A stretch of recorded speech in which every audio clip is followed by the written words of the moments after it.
everything husky. Good morning, it's another day, my friend. But soon the sunshine turns to moonlight, life goes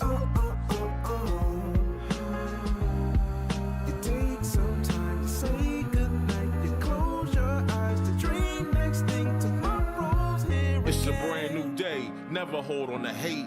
Cause you was placed here to be great. Please take your place. All queens got a seat at my table. Cause without y'all, then the man ain't able. Melanated queen, connected to the universe. And so I gotta thank my mom for my birth. If hate is the curse, then love is the remedy. So I send you love no matter creed or identity. Until infinity, look at you like you kin to me. Even when we disagree, yo, you still kin to me. In other words, I can't bring you no trouble, can't bring you no beef, don't wanna see you deceased. Now if I'm coming at you, I'm coming with a business plan. Cause every day I'm on some, yo, let's get this money, man. Yeah, and that's my real plans. I rest my head at night, I wake up, I got another plan.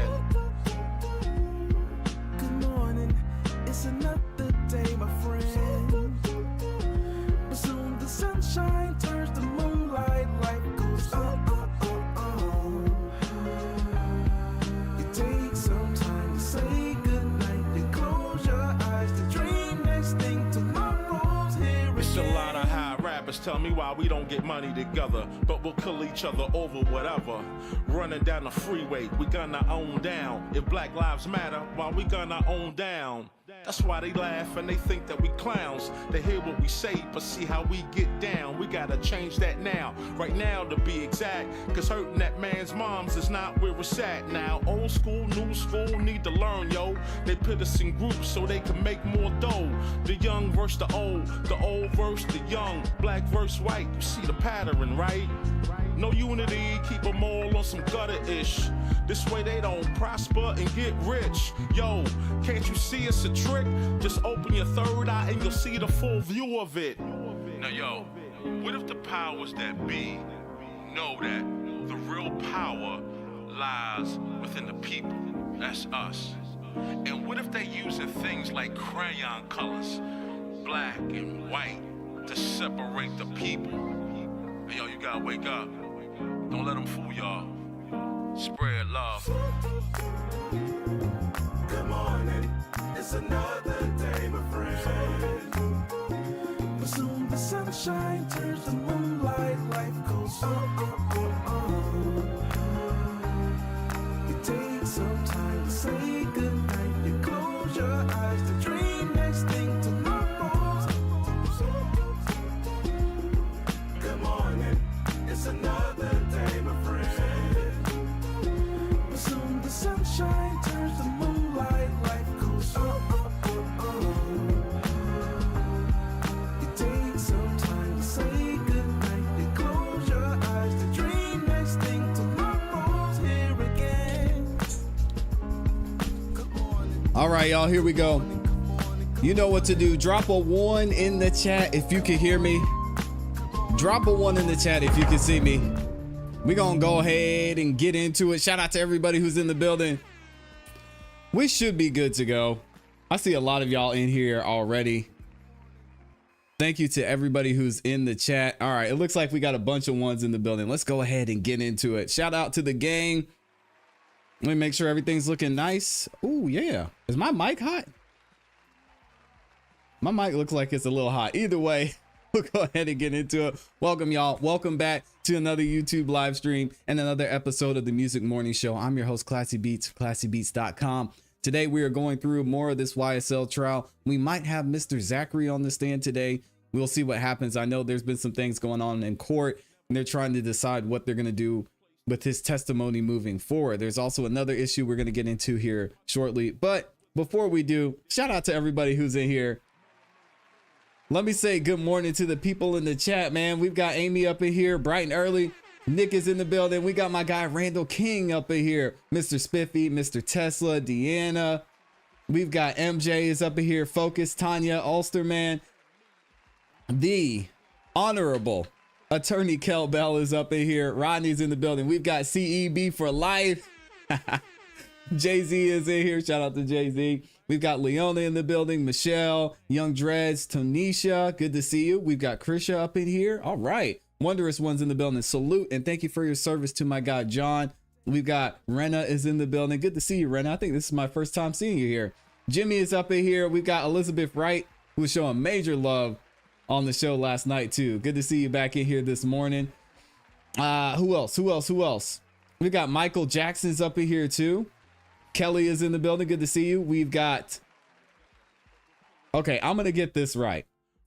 Them eyes are deadly. Okay, I got it. I did it. Shout out to me. Them eyes are deadly is in here. Now I'm gonna remember it. Stacy's in the building. Valencia's in here. Simpleton 86 in the building. Shadow Fox is up in here. Good to see you. Rachel's in the building. Shout out to Rachel. She was out with us late night last night. We got Joseph in the building. Tiffany Lacey, Papa Bear, T-Winette is in here. Shout out to T-Winette. We've got Gwen in the building. Shout out to Savage Clown, and Michi is up in here. Okay, we're gonna go ahead and get right into it. I'm not gonna waste any of y'all's time. If you could do me one favor before we start the show, it is the #1 way you can support the show, and that's by liking the video. If you could take 2 seconds, really half a second, click that like button. Not only does it help the show continue to grow, but it lets the YouTube algorithm know that y'all are enjoying the show, and it shares it with more people. Let me find this feed from Law and Crime, and then we're going to go ahead and get into it. All right, so y'all are saying we're good. We're good. Brett Sullivan is in here. Good morning. We've got Dolphin fans in here too. And that is not what I wanted. I actually had the wrong feed up. My bad, y'all. Katie is back in here too. Good morning, Katie. Appreciate you being here. All right, here we go. Now I got him. We're going to rewind this a little bit. We'll have our first witness. It looks like our first witness is up here. But we have some other things that were going on in court this morning. So let's go ahead and skip back. Now looking at 6 triple DA. Not yet. Here we go. And y'all let me know if the sound is good too. I'm going to turn it up and fix it right now. Good morning, Andrea. Good morning. Miss AS, who we've spoken about previously, Miss Smith. Let me see. All right, so we still need to resolve the issue of whether that person is going to be shown on film, Okay. Yes. right? Yes, Your Honor. And Good morning, D. depending on the one witness we've been discussing all week, Your Evelyn, Honor, good morning. who has the condition. Yes, and lastly would be the depending on the status of the Understood. witness. We discussed yesterday the possibility that Mr. Zachary may or may not testify, depending upon when and if he is released from the hospital. All right, so with regard to AS.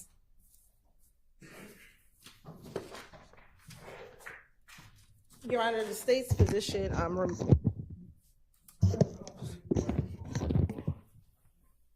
You need to talk into the mic. yes, I'm talking into Still figuring out how to talk into the microphone. Lord It have is mercy. working, she's just not close enough to it, and it's attached, so you're gonna have to just pick one There up. she is. Shout out to Amy.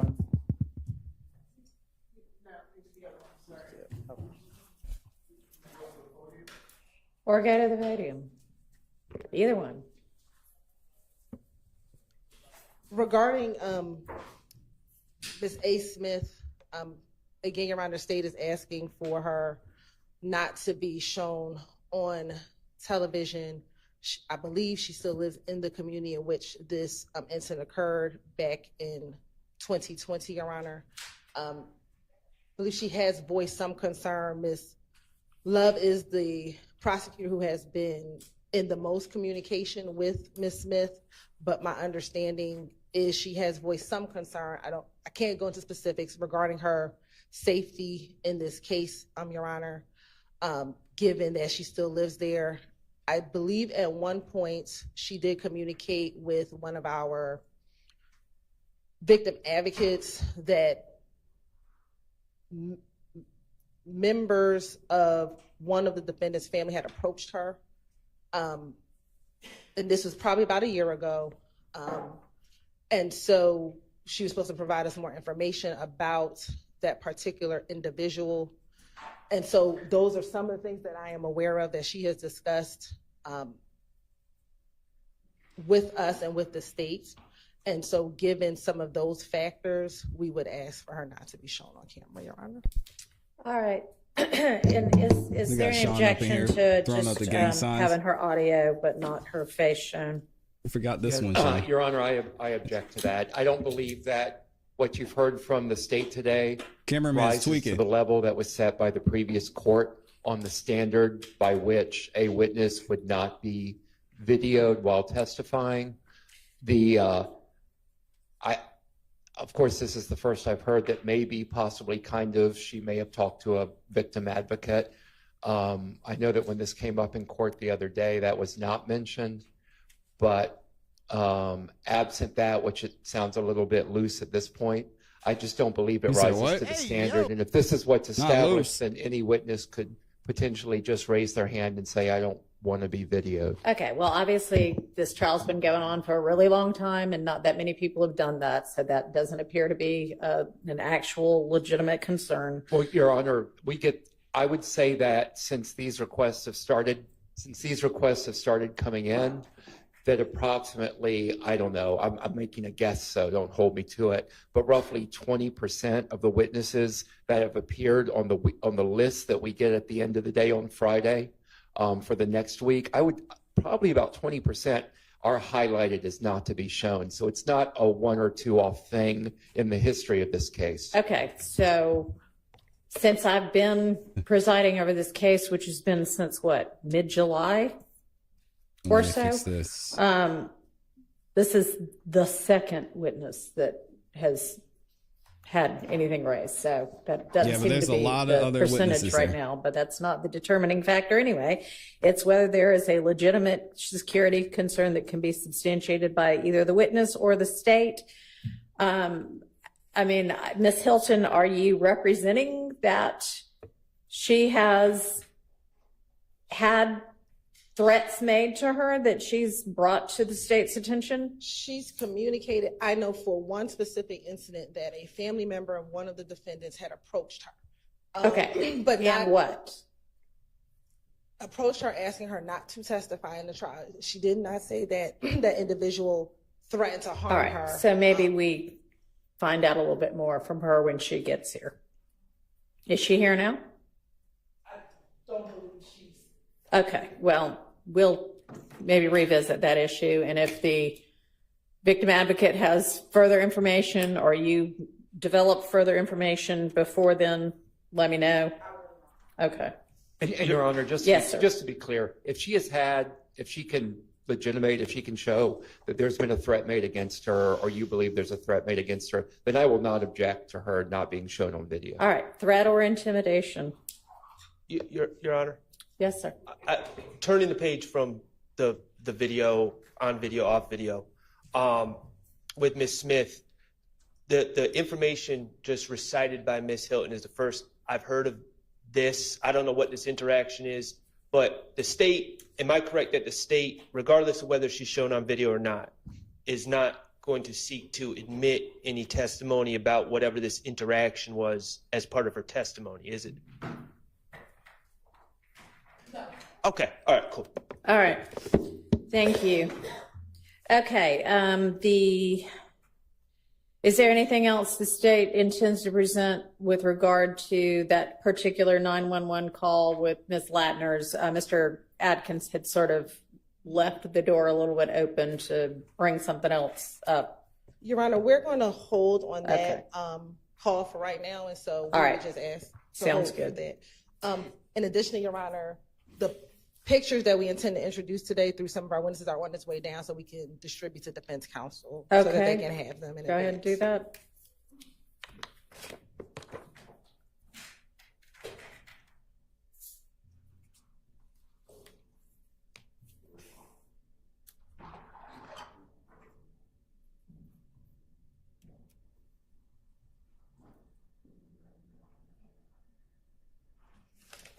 All right, and then I wanted also to go over the couple of motions in limine that were filed last night or yesterday afternoon. that I referenced, but that we didn't review.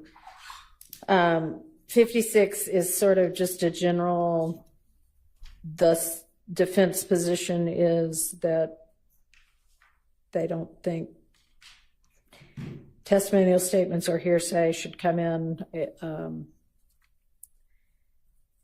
inappropriately. It's just kind of a general, here's the law.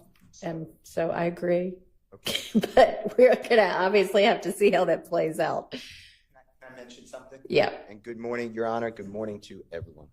Your Honor, the import of that obvious, I guess, motion is what happened. I tried to articulate yesterday with the blue flame.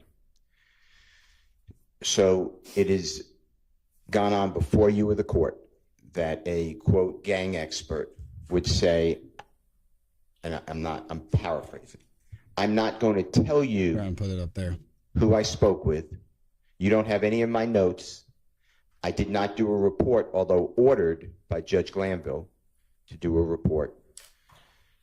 And I spoke with an unknown person, but we verified them and we find them to be credible. And they told me that, you know, Jeffrey Williams' stepfather's home had bullets driven into the home.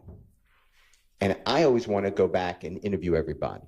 So that is was my objection yesterday with the blue flame. I know you excluded it, and thank you, but it was argued by Prosecutor Love that people told Yes, they can, Rodney. us, the gang, whomever, that this was a retaliatory shooting done by YSL. And it's the same thing over and over. And that's really what I'm trying to get at. In this case, Miss Battle called me, the same witness, proposed witness who wrote to the Honorable Court, and she was very upset. It's the same thing, nothing new. And I told her the same. I said, you know, courts are where we resolve issues, and she's been properly subpoenaed, and you know, she knows that. She's testified 50 times. She's a chemist. Yeah. But she said that the authorities were not doing anything wrong. There's nothing wrong, but we're trying to see whether she knew over and over again who lived next door and the name of the person. And she kept saying, I don't know, I don't know, I don't know. My point is, I just want to keep all that out. And I don't want somebody to lay some foundation that, hey, on this form, which came in yesterday, of tenants, this person rented the apartment, and then have a gang expert come in and say, well, we interview people, and her boyfriend is this known gang member with IF. And that is really what this motion's about. It just shouldn't be circular and hidden. We should have the authority to go out and interview the people and have the same information the police are relying on to make those representations. And if they don't give it to us, then clearly to me it's hearsay and confrontation clause. That's my issue. Aaron, I think with many of our experts, they can rely on pick up the mic and use it. Sorry. With our experts, they can rely on reports or certain information to gather their conclusions. And what I believe happened during the course of this period in 2015, from January to ultimately October, is all these shootings occurred. They received these reports, they gathered information, they interviewed witnesses, and they were able to get information to form opinions about what was happening during the course of. Yes, experts can rely on hearsay in forming their conclusions, but there's a difference between the expert coming in and saying, based on our whatever they do, our conclusion was this is a retaliatory shooting, which would be permitted under the rules of evidence. And we concluded that so-and-so's boyfriend was a rival gang member whose name was whatever, or even without whose name was whatever. That is clearly hearsay, and so obviously hearsay that the regular rules of evidence have to still apply to that. Right, and so hence why we're here bringing in, officers who are responding to these scenes gathering information, because now this information is before the court. This is what they've learned, and so that's why we're going through today. Introducing all of the various retaliatory shootings now with officers and the information gathered, because when the experts come, this is the information that they relied on to form their ultimate opinions about. Okay. Do you understand? I mean, we can't exactly, figure out all of the contours of what might come in beforehand, but an expert conclusion that this was a retaliatory shooting, even if based upon hearsay, would be admissible under the rules of evidence. Expert testimony that is just basically hearsay, that this is the person that lived in this apartment, or this is the person's boyfriend, it would still be excluded as hearsay, even if it was being offered through an expert. We understand. Clear? Okay. All right. That takes care of that one. The number 57 is essentially some further argument as to the contents of the text messages authentication issue. And I've looked at the case law and looked at the statute again.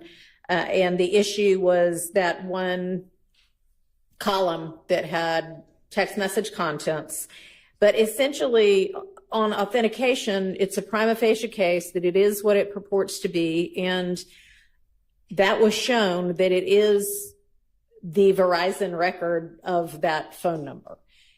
It has been established that maybe everything about the contents is not 100% accurate, and it'll be for the jury ultimately to determine whether they want to believe that anything in that column is accurate. But the prima facie case has been made, and so it's not excludable on that basis. Yes, sir.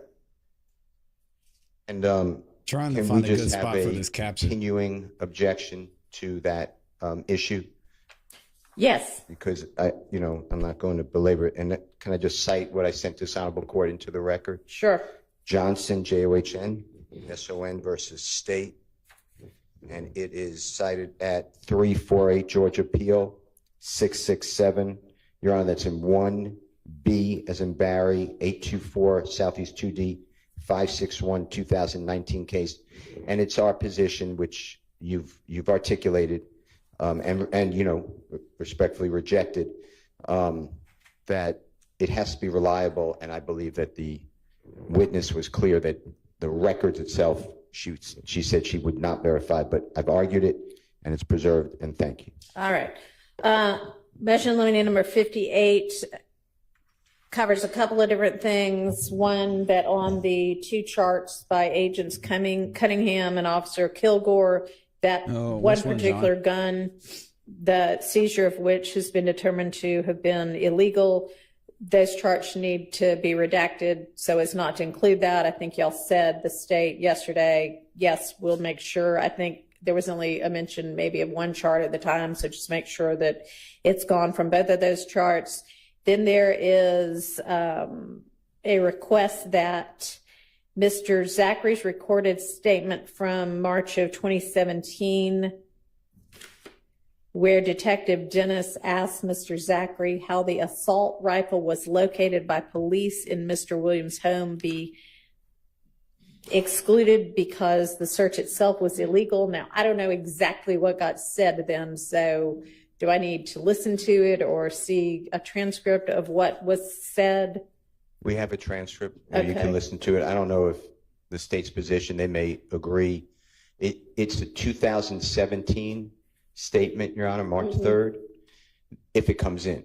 I'm just preempting it. And the search that's been deemed illegal of Mr. Williams' home is July 15, 2015.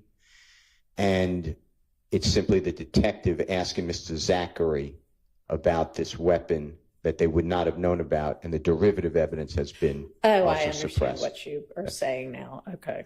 What's the state's position on that?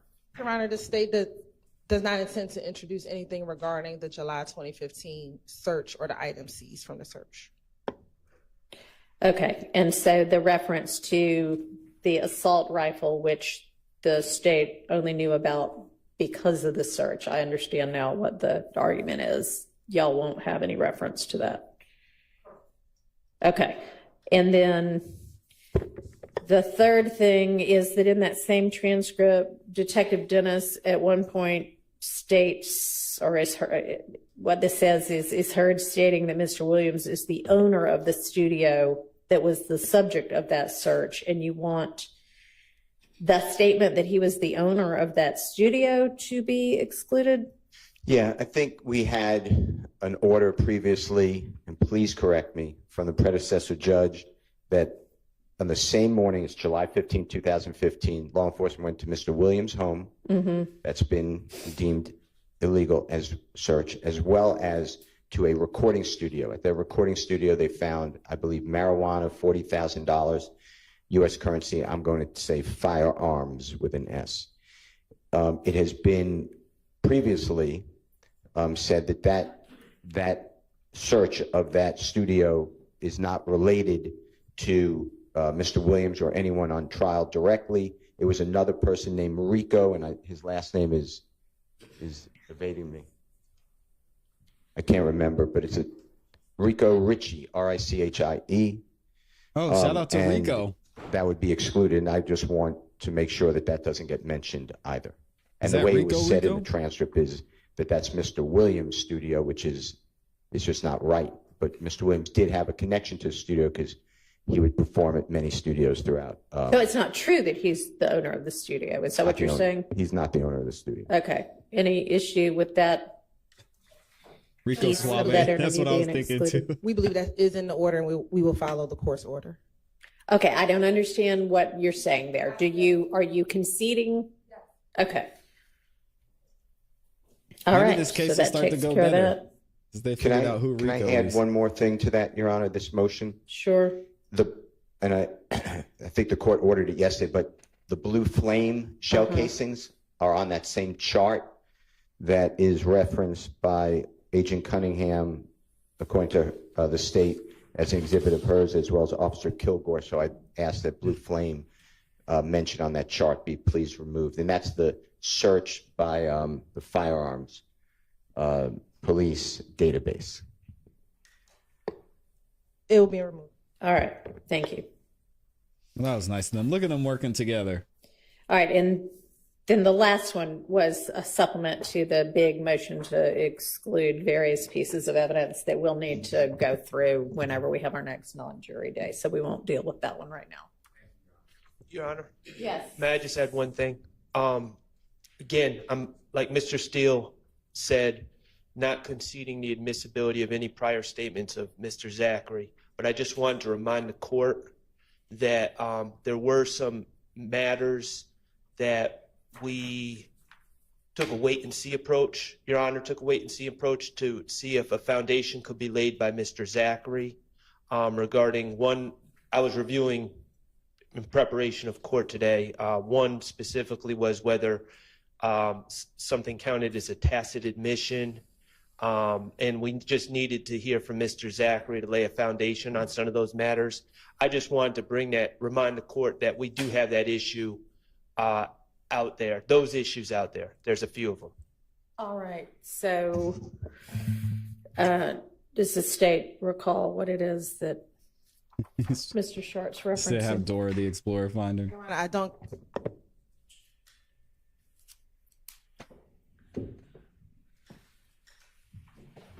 I unfortunately do not, because I don't think I was here when the Quindarius Zachary statements were reviewed. Mr. Atkins and Ms. Love were here, and give me a moment. I can reach out to them to see. All if right. they can Well, recall. I guess Yeah, get him until in he here. shows up here, it won't become an issue anyway. But maybe circle back on that when we've got a different prosecutor in the courtroom, when and if we get Mr. Zachary. All right. Thank you. I Okay. wonder if do we're we going to the have him jury? today. Hopefully we get Not everybody. Mr. Zachary today. Your Honor, can Yes, I sir. step out for 3 minutes? Yes. Before that's done, We'll wait. can I ask a quick question? Okay. Apologize, Mr. Weinstein.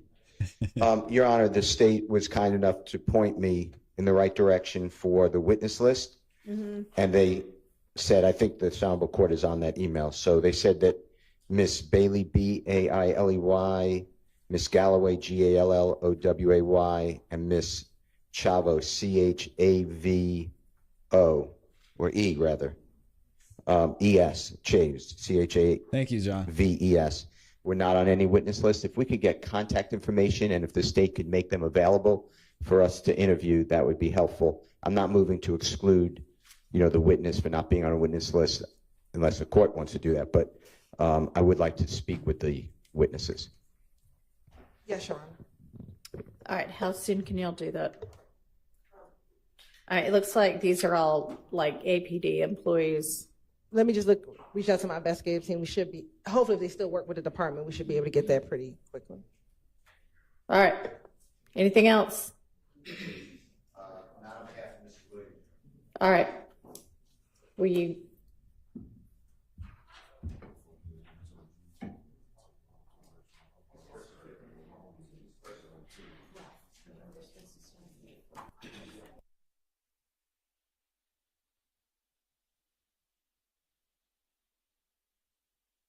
Oh, so we're going to have to use up some of our delay because they're taking a little bathroom break. Use the restroom real fast. Hopefully we'll have all of the jurors in the next 5 minutes or so. Shout out to the delay gang. And for those of y'all hoping that Miss Love wouldn't be here, well, I'm about to ruin your day.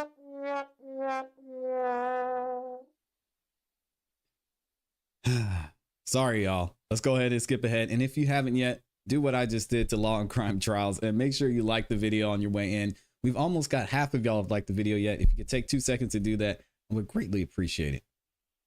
All right, let's hear from y'all's favorite person. Have you ever had a dream that you could.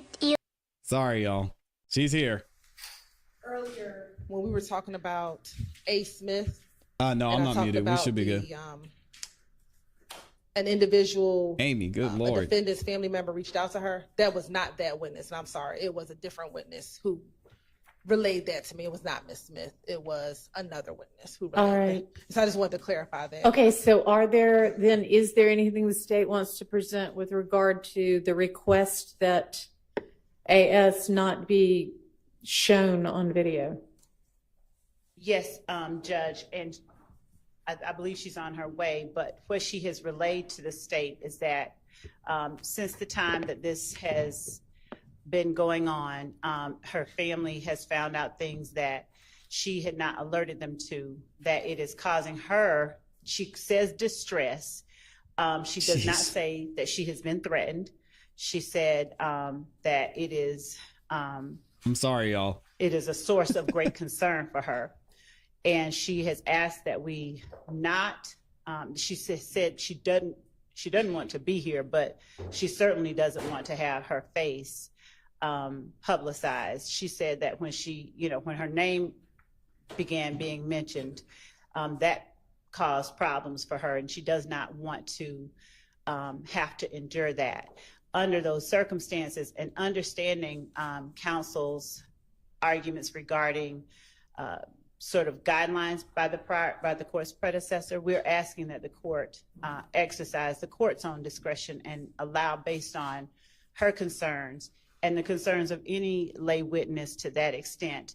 They're not asking to cover their faces in court behind a veil, but to not have their faces publicized nationally is what they're asking. All right, so you say the court's discretion as though it is 100% up to the court. It's not up to the court. It's the case law that guides it. And in Georgia, it is very, very, very tilted towards showing everything all the time. Exactly. And the court has very little discretion in stopping that from occurring, even if there are,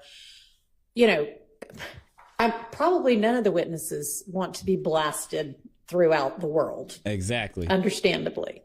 So that's why the guideline and the determiner was, are there legitimate security concerns? And if there are legitimate security concerns, then detail what those are.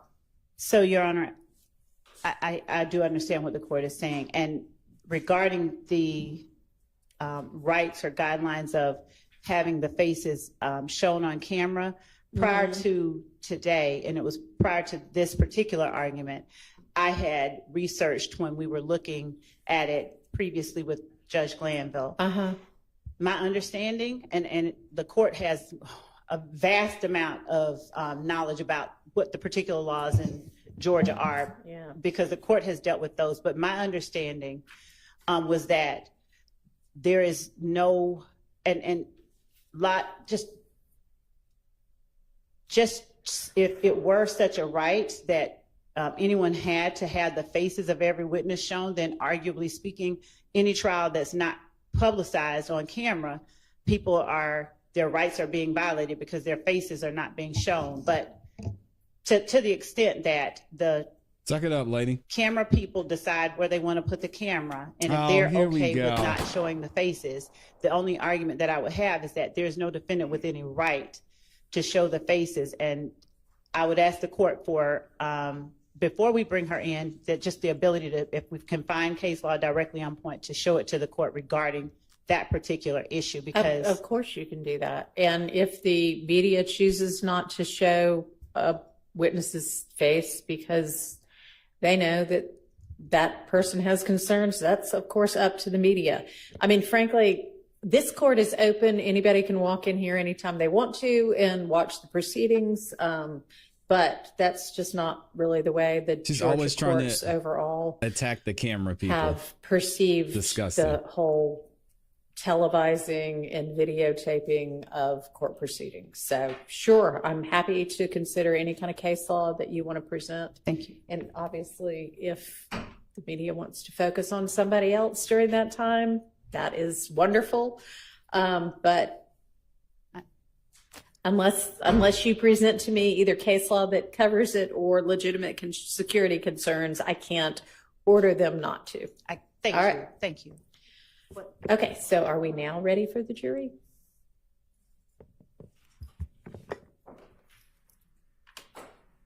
Yeah, bring them on in. Let's go. Yeah, Lil D is, y'all say a prayer for Lil D, man. Hopefully it doesn't get on the stand and just pass out.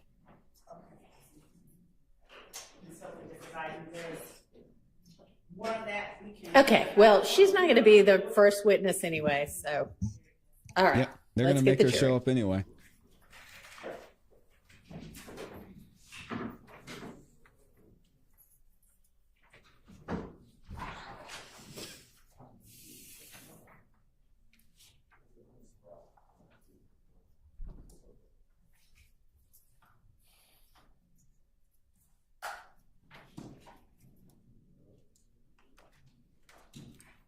He brought me one from the jury, right? He brought me one from the jury.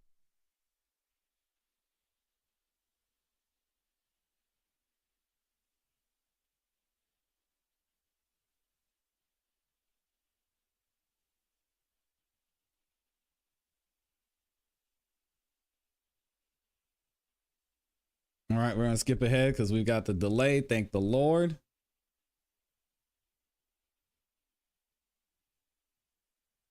And it looks like we've got our first witness up here too. Oh, Miss Hilton's on the stand. Okay. Yep, everybody make sure your phones are off. State and spell your first and last name, of course, down into the mic, please.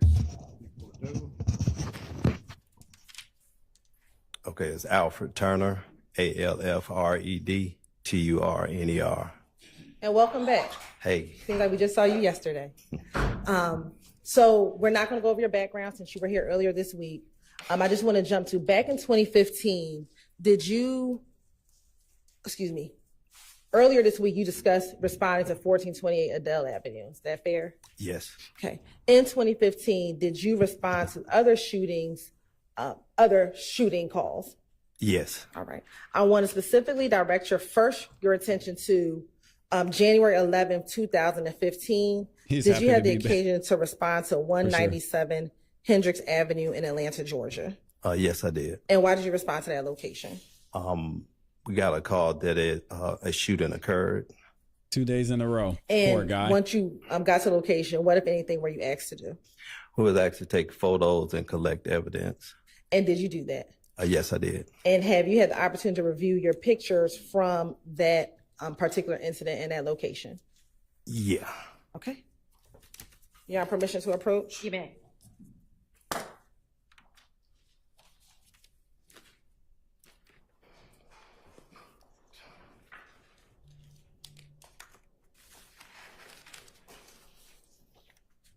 Thank you, Tracy, on Cash App. I see you. As 1 triple DA through 17 triple DA.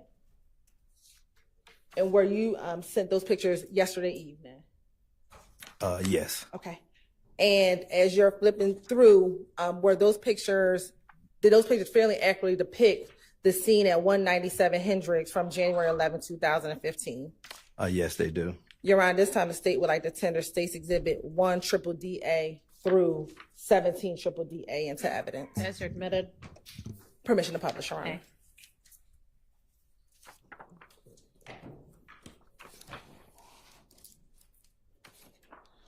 Now, first starting with 1 triple DA, if you can tell the jurors, where are we looking at, or what is depicted in 1 triple DA? It was just an overall photo of Hendricks Avenue. Going to 2 triple DA.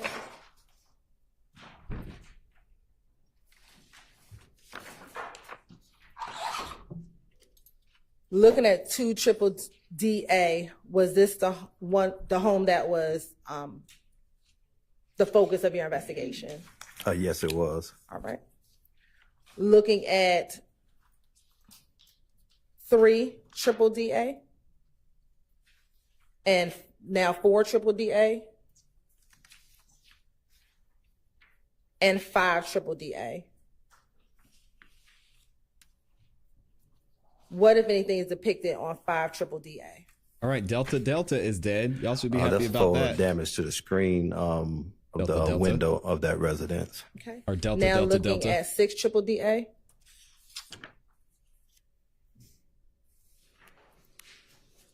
Is that a close-up of what you just referenced? Yes. All right. 7 triple DA and 8 triple DA.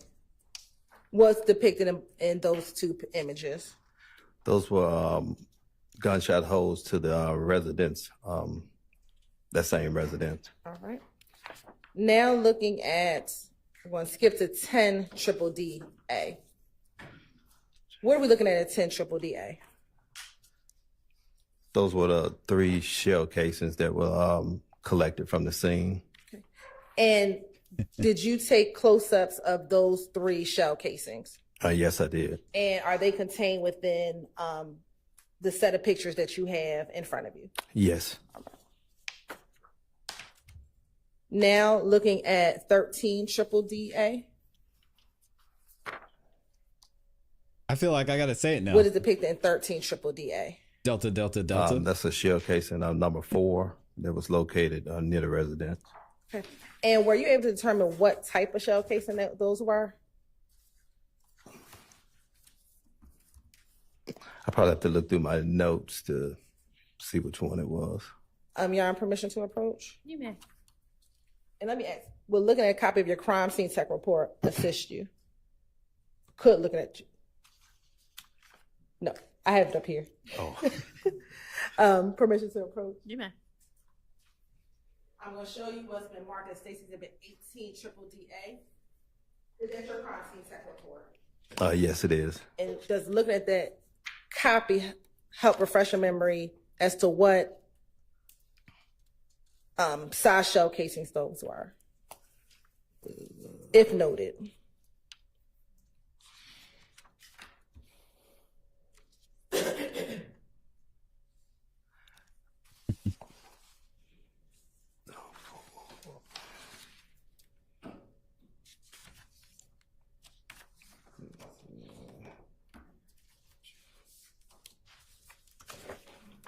No, I don't have that on here. Okay.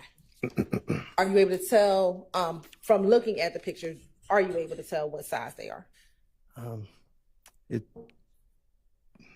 And if not, that's okay too. no. Okay.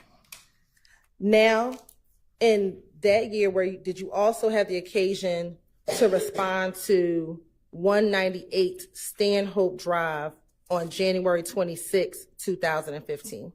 Yes. Delta, Delta, Delta. We got used And to do it you yesterday, recall right? why did you respond to that location? We were dispatched that a shooting also occurred at that location, and it had damage to vehicles. And when you were called out to that scene, what, if anything, did you do at that scene as well? They also wanted me to photograph the scene and collect evidence at that scene as well. Okay. And have you had the opportunity to review those photos as well? Yes. You want permission to approach again? You may approach freely. You may approach freely. Okay. He's got his bulletproof vest on. We know Hilton ain't gonna snatch him up. She looks like she could though. I'm showing you what's been marked as 1DDD through 29, 1DDD subsection C through 29DDD subsection C. Are those the items that you pictures that you previously reviewed? Yes. Okay. And did those fairly and accurately depict the scene from 198 Stanhope on January 26, 2015? Yes, they do. And let me ask you, regarding that particular scene, do you know if there was a victim involved in that scene?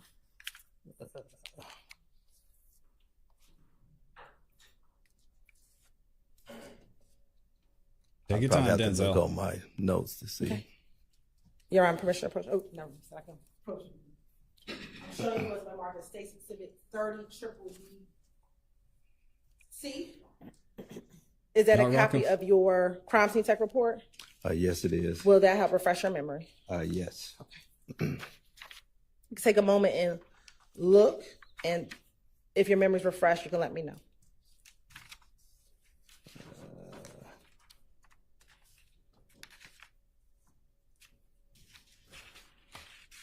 Yes, there was a victim. And who was that victim?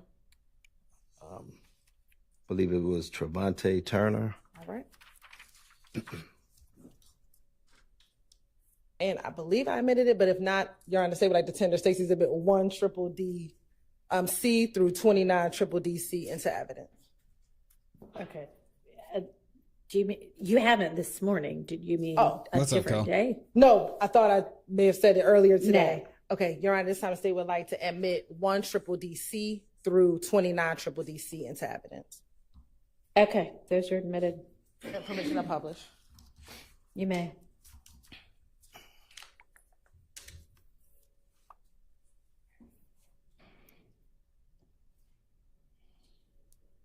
Now, first looking at 1DDD C, tell the jurors what are we looking at 1DDD C? Oh, that thing got shot up. That was the vehicle that they were that we were dispatched to take photos of multiple gunshots. Okay. Looking at 2DDD C and 3DDD C. Are those the One, what, two, if anything, three, are four, inside five, of the six, inside seven, of the car 8, vehicle? Can you repeat 9, that? 10, Are those 11, bullet 12. defects? Yes, they are. Okay. And looking at 4DDD C Dang. and 5DDD C. What is depicted in 5DDD C? Those were the actual location where the shell casings were from that scene. Okay. And did you take individual pictures of all of those shell casings? Yes, I did. Okay. And are those included in the stack of pictures that you have before you? Yes. All right. I want to go to State's Exhibit 21DDD C.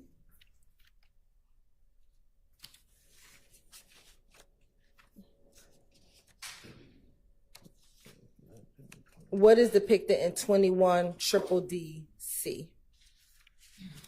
That's a photo of a vehicle parked at the residence, and it also had multiple gunshot damages to it. Looking at 23 triple DC and 24 triple DC. Is that the damage that you were referencing? Yes.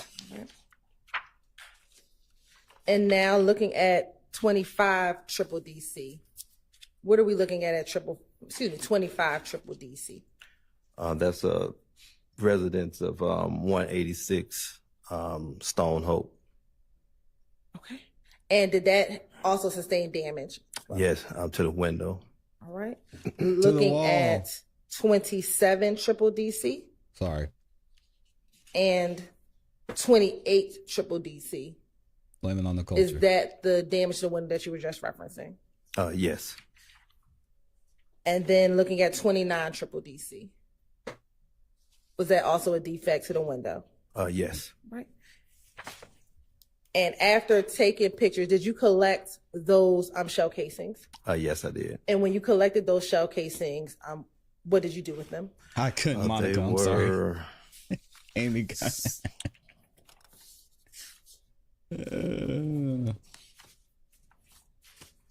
They were put in our Atlanta Police evidence locker as evidence. Sorry, y'all. I'll grow up one day. And I'll ask you the same question for the previous set of pictures with shell casings. Did you collect those shell casings from 197 Hendricks? Yes. And what, if anything, did you do with those shell casings once collected? Those were...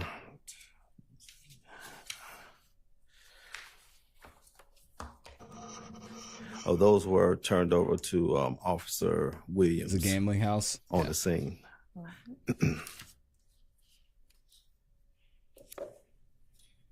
Now, as a crime scene tech, do you sometimes report to the APD homicide cage to take pictures? Yes, I do. And when would you respond to the homicide cage in order to take pictures? It's usually after the vehicles has been moved from the scene and actually stored in the homicide cage. Okay. I want to direct your attention to February 20th, 2015. Did you have the occasion to take pictures at the APD homicide cage? Yes, I did. And have you had an opportunity to review those pictures today, or excuse me, before your testimony today? Yes.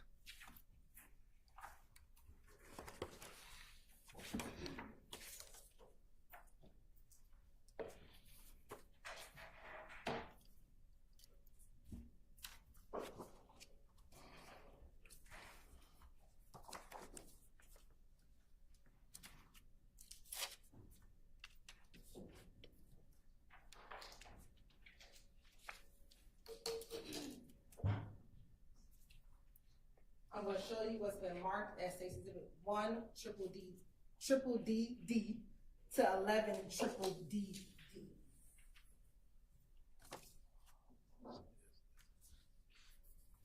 And do you recognize those pictures?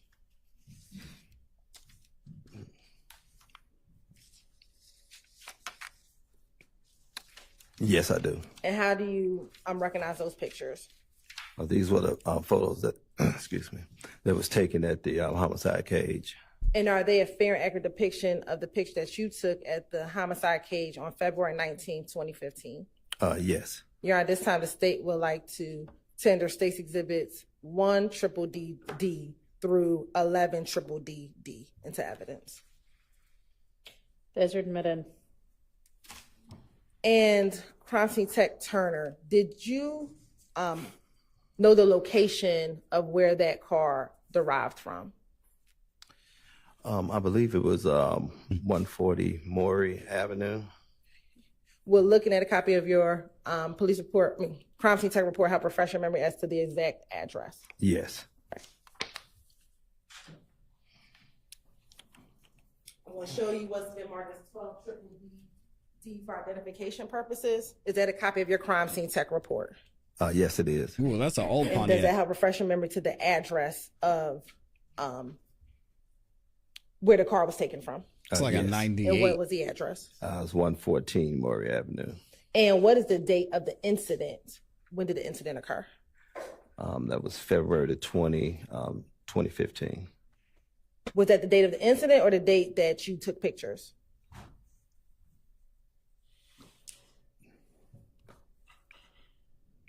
That was the date I took pictures.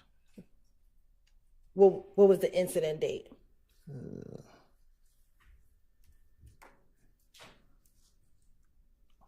I'm sorry, 2020, 2019, 2015. No, what was the incident date?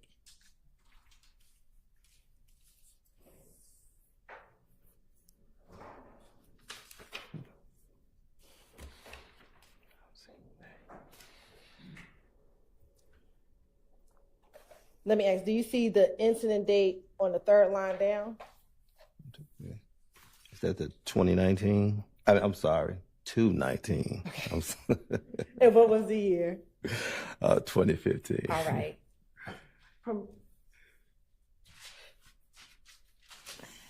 Good morning, Sarah. And Your Honor, now permission to publish 1 triple D E D. Triple D D. Get it together. You may. Okay. What are we looking at 1 triple D D? That's just a rear photo of the vehicle. And 2 triple D D? And now we'll look at 3 triple D D. What was being depicted with the placard for number 1 and 3 triple D D? That was a photo of a cell phone. Okay. Now looking at 4 triple D D. What was being depicted with placards 2, 3, 4, 5, and 6 and 4 triple D D? But first, it was a photo of the back seat inside the vehicle, and I believe there were shell casings on all of those. Okay. And did you take individual pictures of those shell casings? Yes. Right. And is that reflected in 5 triple D? Yes. And 6 triple D D? Triple D D. Can I borrow your stick? Stapler? Stick. Pointer. Hey, yo. We're talking about triple D's and sticks. What is going on in this trial? Show the jury where, if there are any shell casings depicted in 6 triple D D. Yes. Okay. And if you can just take this stick and point to where those shell casings are. She told that man to take the stick. Hey, yo. Right here. And Oh, man. What's going on? If you go to 7 triple D D, is that a close up of the 2? Yes. And she's taller than the officer. Yeah, she would dunk on him for sure. There's actually 3 here. 1, 2, 3. All right. And 9 triple D D? Or those shell cases depicted in 5 and 6? Yes. And 10 triple D D? Were those shell casings depicted for placards 7 and 8? Yes. All right. And 11 triple D D. Is there a shell casing depicted in 11 triple D D? Yes. Okay. And where is that shell casing? It's 2 here and here. All right. And then lastly, and that's it. Thank you so much. Yeah, she's wearing heels, but she would still dunk on him. Now, crime scene tech turn, are you able to tell me, and we'll start with triple D D, the incident number for triple D D, which is on number 12. I'm sorry. Looking at your crime scene tech report, are you able to tell me the incident number for 114 Maury? You wanted the incident number? Yes, please. That's 150503213. All right. And then can you give us the incident number for 198 Stanhope? That was 150262801. And then lastly, could you give us the incident number for 197 Hendricks? And that's 150110392. All right. Now, with the shell casing that you collected from the homicide case, from the car in Triple DD, what did you do with those shell casings?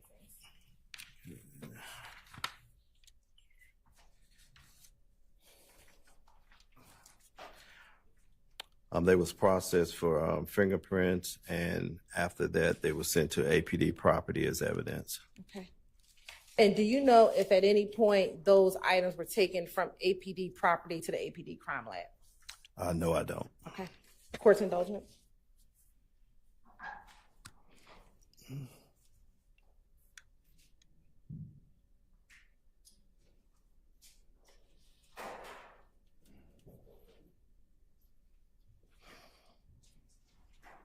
Y'all talking about her heels.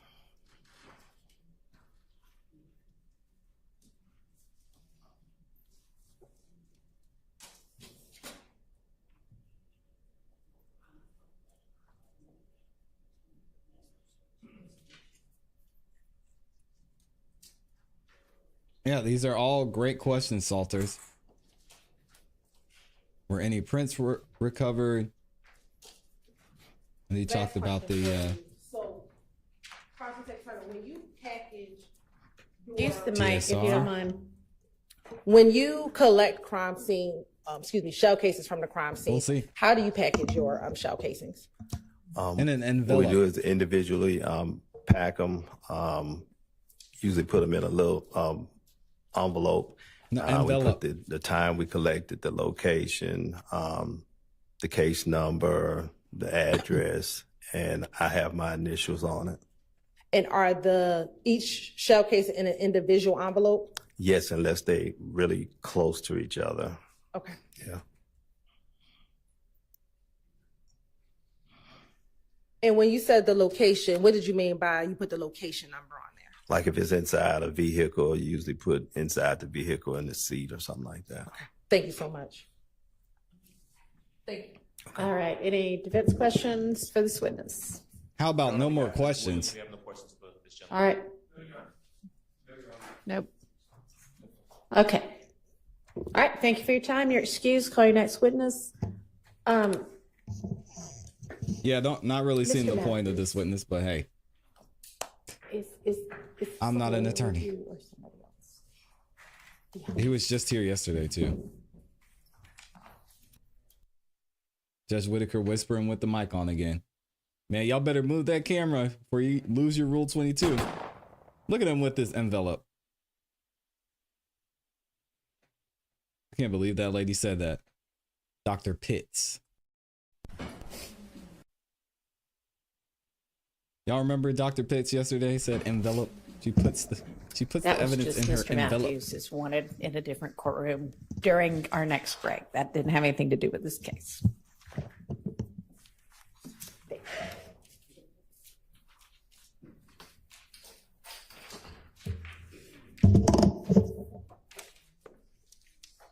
Raise your right hand. Mr. Brown said, "Why are they doing him twice?" They had those triple D's for him. They had to do them twice. State and spell your first and last name. Louise Who do we have Jenkins, here? Miss Jenkins. LOUISEJENKINS. Good morning, Miss Jenkins. Oh, she nervous. Auntie nervous up here. Y'all say a prayer for Auntie. Good morning, Ms. Jenkins. How are you doing? Fine, and you? Doing well, doing well. Are you currently employed? No, I'm retired. Hey. Happily. What was your last job? Atlanta Police, crime scene. What year did you retire from APD? 2015. What year did you start Nice. with APD? 1985. Ooh-wee. Can you tell the jury a little bit about your experience when you started working for Atlanta Police Department? I started at criminal records and I did dispositions and I went to court to take dispositions and then I did warrants. And from there, I started crime scene in 1987. How did you end up working in crime scene? It's all in the same department, and I started taking notes and started studying fingerprinting, and I got interested in it, and then I started in fingerprinting. And did you ever become a crime scene technician? Yes, I did. Can you explain for the jury your experience as a crime scene technician? We go to court. We had to go to take classes, and we do collect evidence, process, fingerprint, photographs, go to court, and we take our crime labs to either GBI or Atlanta Police Crime Scene. Now, did you have any law enforcement experience in any capacity before working with Atlanta Police Department? Not in law enforcement, but I work for State Revenue Department, and I also work Atlanta Braves Security. Okay. How long did you I knew work I with Atlanta Braves recognized her. Security? About 10 years. Did any of that time overlap with when you were with the Atlanta Police Department? Yeah, some of it did. Now, were you a crime scene technician from 1987 until you retired? Yes. And I want to turn your attention, Ms. Jenkins, to April 28th, 2015. Did you ever have the opportunity to respond to 1903 Drew Drive? Yes, I did. Can you tell the jury what you did in relation to that location? It came up as a vandalism, shots fired, and I went and I took photographs We get of onto the the hall. scene on the outside and inside, and I collect evidence from the outside, and I turn it over to for the Auntie. to the officer on the outside on the scene, and I collect a projectile and 2 bullet fragments from inside, and I took it to our Atlanta Crime Lab and turned it into them. Do you typically process a scene from the outside in? Yes. And I wanted just to show you one photograph that's already admitted to publish 62 Lima Lima.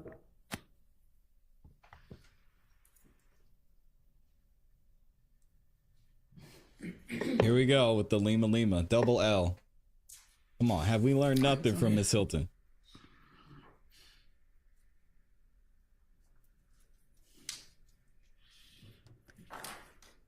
It's going to come up here, and Okay. if technology works for us, machine. Do you recognize that photograph, 62 Lima Lima? Yes. And is that the 1903 Drew Drive we were just discussing? Yes, it is.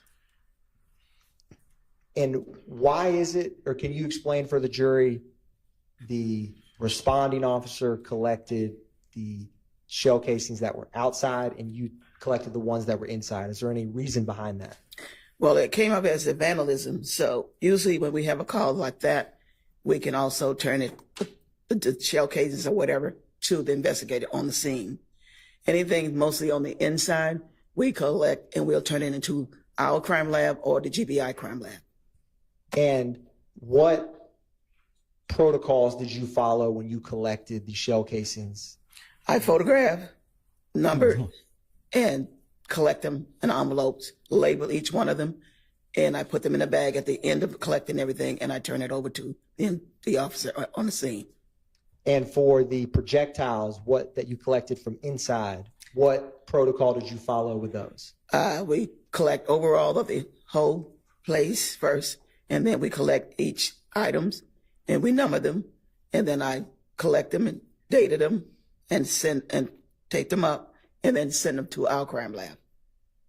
After you processed 1903 Drew Drive and collected those projectiles, did you have any other involvement with this specific crime scene? I did not. One brief moment, Your Honor.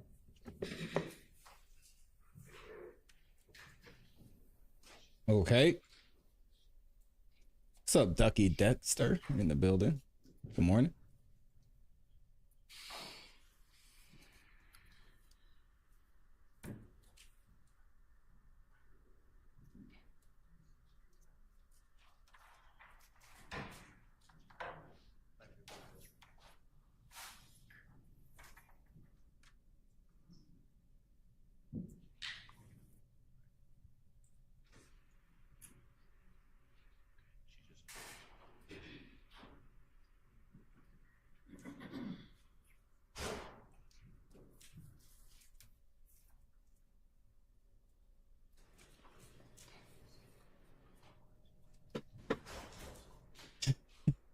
Crystal said, I put them in my pocket. What? Threw them in the trunk. Show you a few. All right, Mr. Atkinson, come on now. Ms. Jenkins, I'm just going to show you a few photographs from. I'm going to publish. Yes.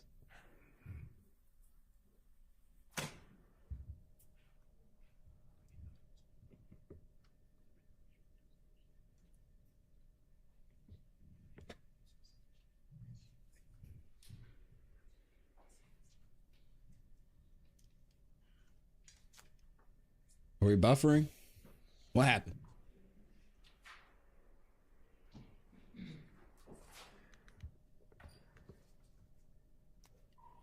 Ms. Jenkins, I'm going to publish a couple crime scene photographs from inside and ask you if you recognize some of these photographs. Okay. And I'm publishing State's Exhibit.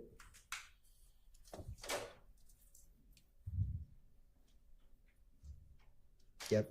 Previously admitted 22 Lima Lima.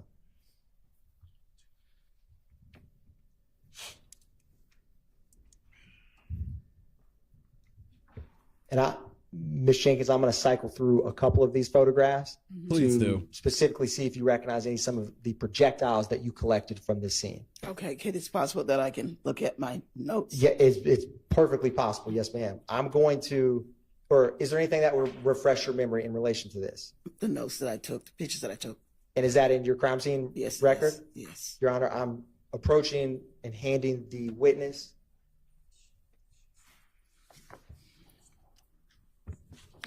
And Ms. Jenkins, once you review that, if your memory's refreshed, just look up at me. Okay. Yeah, I'm sure the defense got her notes this time. That's why they didn't say anything.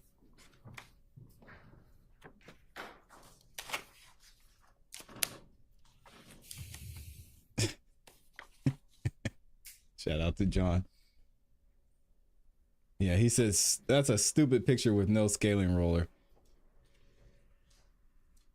Yeah.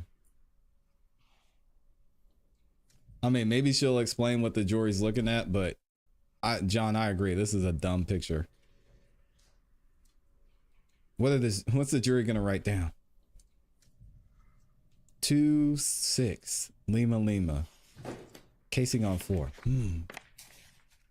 Dripping in blood. I don't know what's going on here. Shout out to Jerry. I wouldn't know what one of those looks like, Jerry. Hey, yo. Ms. Jenkins, was your memory refreshed? Yes. And was the projectiles that you collected, what was that photograph that went off the screen, but with 22 Lima Lima, was that one of the projectiles that you collected at Drew Drive? Yes, it is. And Ms. Jenkins, when you collect these, can you describe, do you put them in one giant bag, individual bags? What do you do when you collect projectiles? They're like collected in this? one individual bag, and then they're put in one large bag once they're all labeled. And when you collect them in single bags, do you have any markings on any of those bags? You put the number of whatever you put it, the number. You have to put a number there, and then you have to label the number on the bag, and then you put the evidence in there, and you put it, the date, time, or whatever you collect the bags and put it in. And is the number you use the same number as the Atlanta Police Department incident number? No, it's the number that you put it in, and you put that on there also. When you said put what on there also, you mean the numbers of... The complaint number. You put the complaint number, and you put the number of the evidence that you have, whether it's 1, 2, 3, or whatever. And in this case, did you put the numbers on the evidence bags that you collected? On each individual bags. And the case number is on both bags. And what was the Atlanta Police Department case number for this case? And if you have to refresh your memory, just let me know. The case number is 151180588. Thank you, Ms. Jenkins. One brief moment. Yeah. This is very insightful.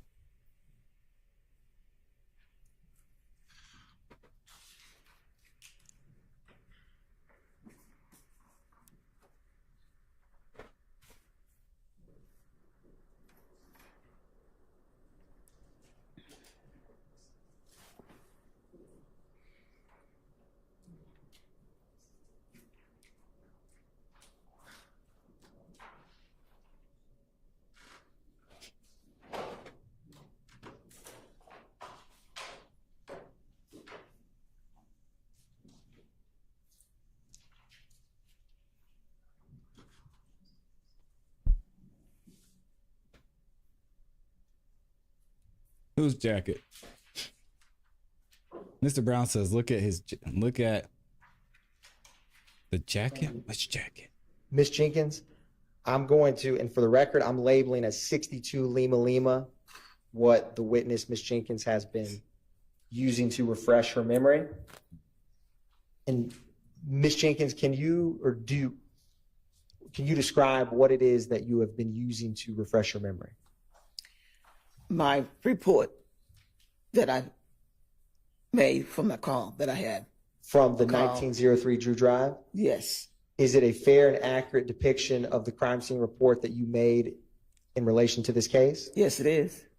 Your Honor, at this time, the state would tender 62 Lima Lima into All right, evidence. here we go. It's in Give me 1 second, y'all.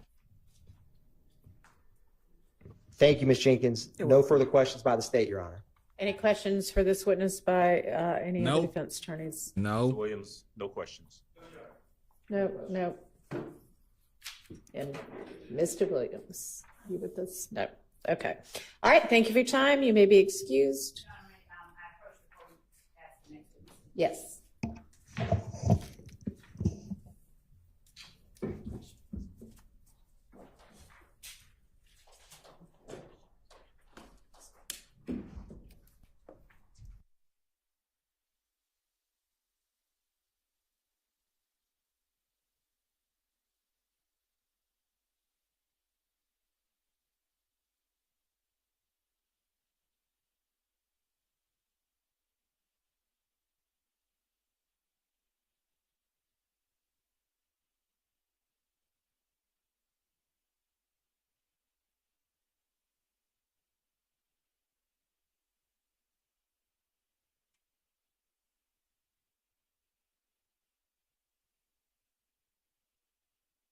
Oh, dang. I did y'all dirty. I didn't mean to leave like that. Jeez, what happened? Where'd they go? We got through 2 witnesses and then they had to leave.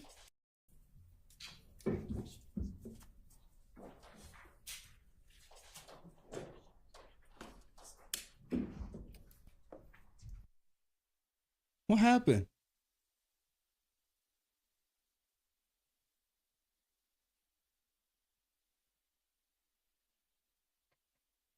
All right, we got to skip ahead because I think we've got the witness that doesn't want to be here is here.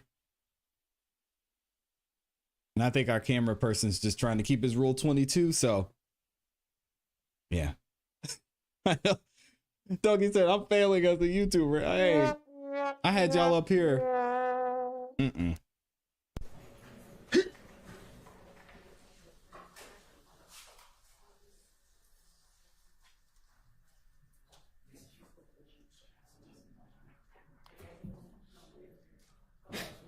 Looking for any sort of answers.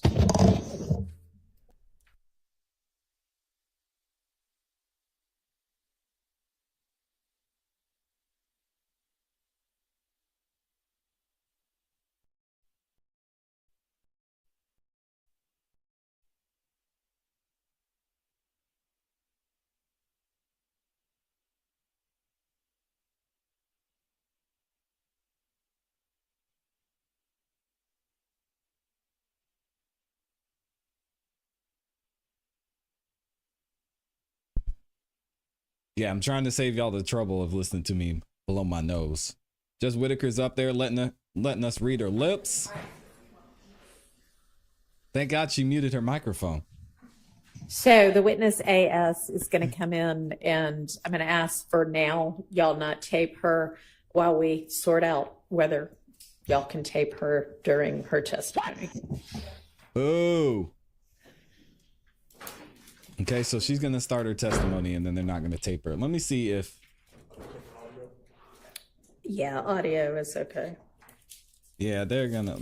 Let's see. So they're just going to keep the camera off of her. Wow, that's really lame.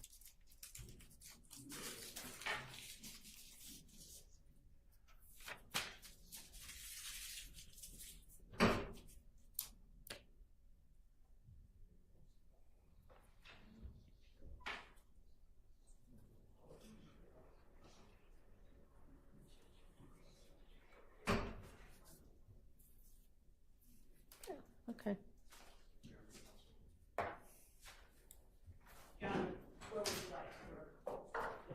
The witness stand. She's not being taped right now. Videotaped. Come on up to the witness stand if you don't mind. So apparently there is special treatment. Okay, go ahead and have a seat. And I don't know. I understand from the state that you've got some concerns about your face being shown on the live stream. Can you tell me what those concerns are? Just anything doing my job. I just don't want to have no parts in it. I don't want to be on camera.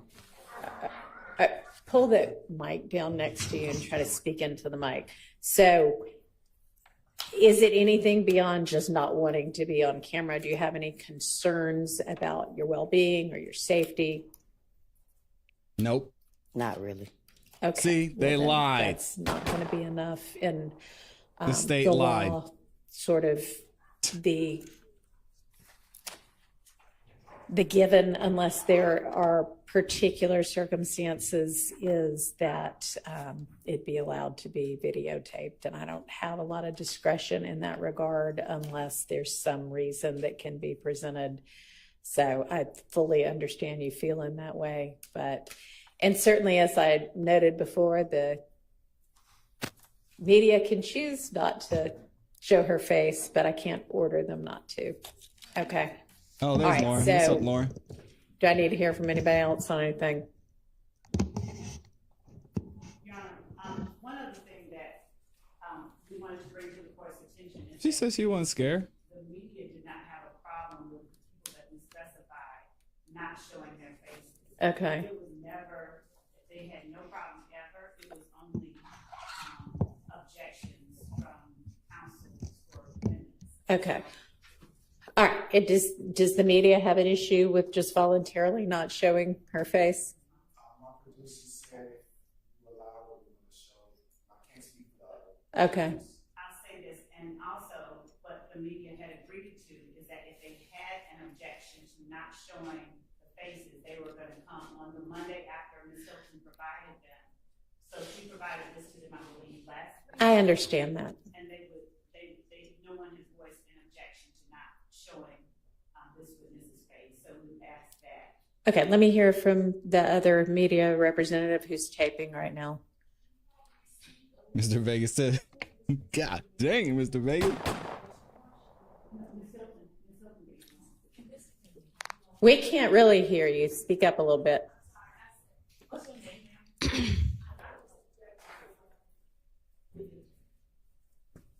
I can't even hear what She you said said. she objects to about the videotape. My producers text me and said they would like to show it. Your Honor, may I also clarify something? Hang on just a second. Yes. Yep, not a good So enough were you answer. saying something Put her about on not camera. having gotten the notice? No, I didn't get a notice, and I asked Ms. Love. She ignored me, and then she wasn't here.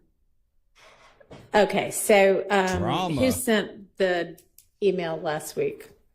She's not scared. I sent the email last week to Ms.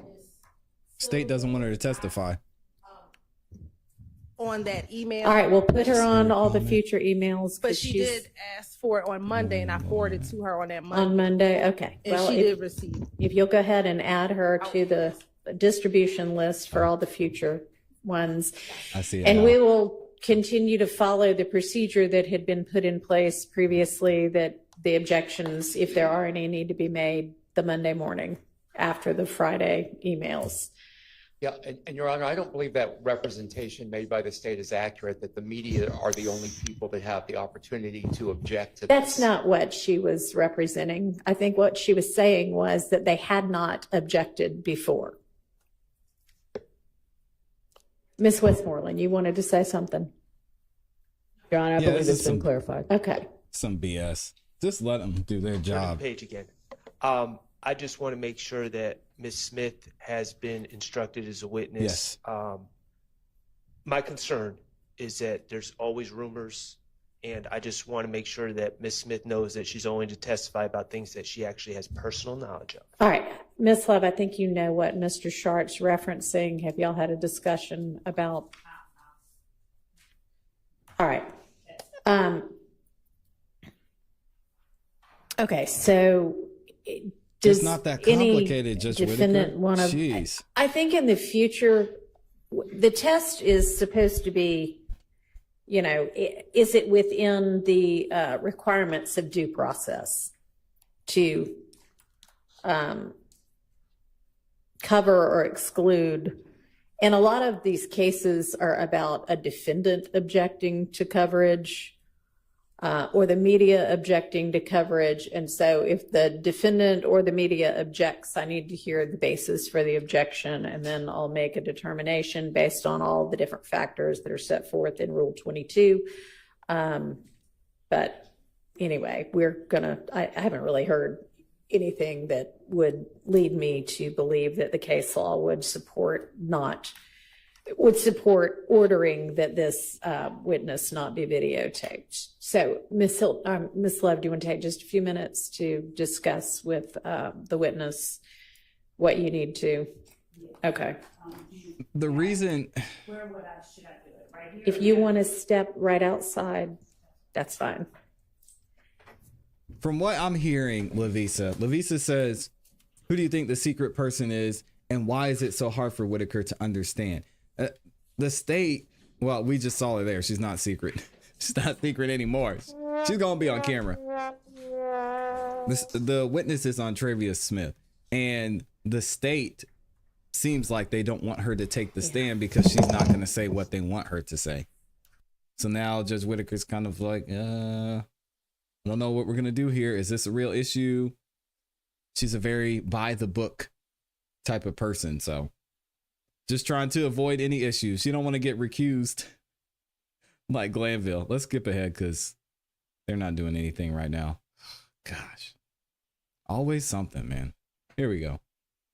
Throw it out, Loki. Throw it out. The witness and the jury? Okay, let's get the jury. They call her AS.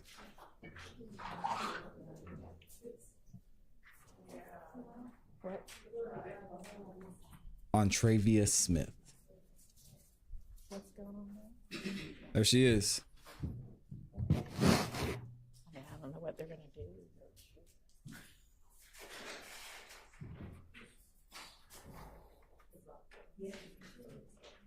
No. She has not been sworn in. No. No.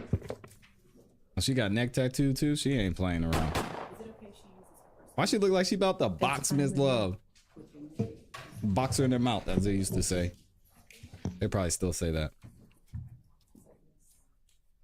Yes.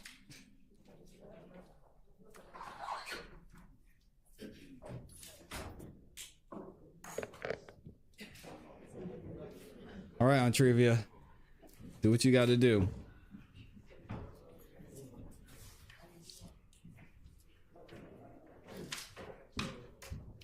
Yeah, she's not happy.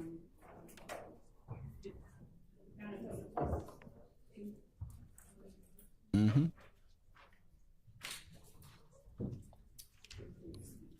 Right.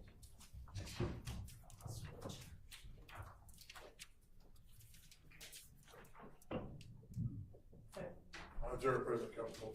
Thank you. Okay, Ms. Love, go ahead.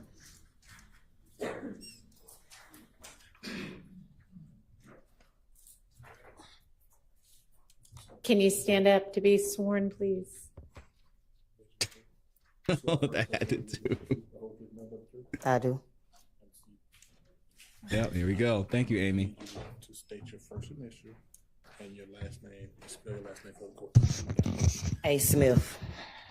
Would you spell is common spelling for Smith? SIMTH. Okay. Thank you, and good morning, Ms. Smith. Seriously? It's still morning. Good morning. All right. Ms. Smith, would you tell the jury where it is that you're from? Atlanta, Georgia. Born and raised. Born and raised in Atlanta? Yep. All right. And on January the 28th of 2015, did you live in Atlanta? Yes. All right. What was your address? I don't remember the address. Off Cleveland Avenue. Do you recall during that time living on Springdale Road at 2905 Springdale Road? Yes. All right. Now, were you living there with anyone or were you living by yourself? By myself. And is that an apartment, a house, Townhome. A townhome. All right. And you said that it was off Cleveland Avenue? That's what I said. Okay. Ms. Smith, were you living at that time in apartment P3? I don't remember the address. Okay. Do you recall having a neighbor by the name of Gilberti Mack? I do. All right. And do you recall whether you asked Mr. Mack to put cameras on his house? Can't tell nobody put a camera in their house. That's their house. It is. Do you recall whether you ever requested that of him? I didn't. All right. Now, back on January the 28th of 2015, how long after that date did you live in those townhomes? Left. Did you leave on that particular day or the next day or shortly afterwards? I wasn't there before that. Okay. Now, when you say you weren't there before that, what do you mean? I just wasn't home. Oh, you mean you were home on January 28th? If that's the date, I wasn't there. Okay. When did you move out of those apartments? I don't remember the exact date. The day they said I had to leave. Did anything precede your having to leave? A shootout. All right. Now, when you say a shootout, what do you mean? You weren't there, so what do you mean? And the jury hasn't heard this, so please tell them what you mean when you say a shootout. I mean, I had to go there. I got a call from the rent office saying that my house got shot up. Okay. And was that at night? Do you recall? I think so. All right. And so when you go on scene to see what's going on, what do you see? Bullet holes. Where do you see the bullet holes? I don't remember exactly what a bullet holes was. As far as not specifically remembering them, what I'm asking is, are they inside your home? Correct. All right. Do you recall whether the window or the door was hit or something different? No. All right. Now, when you got there, were there police inside your home? No.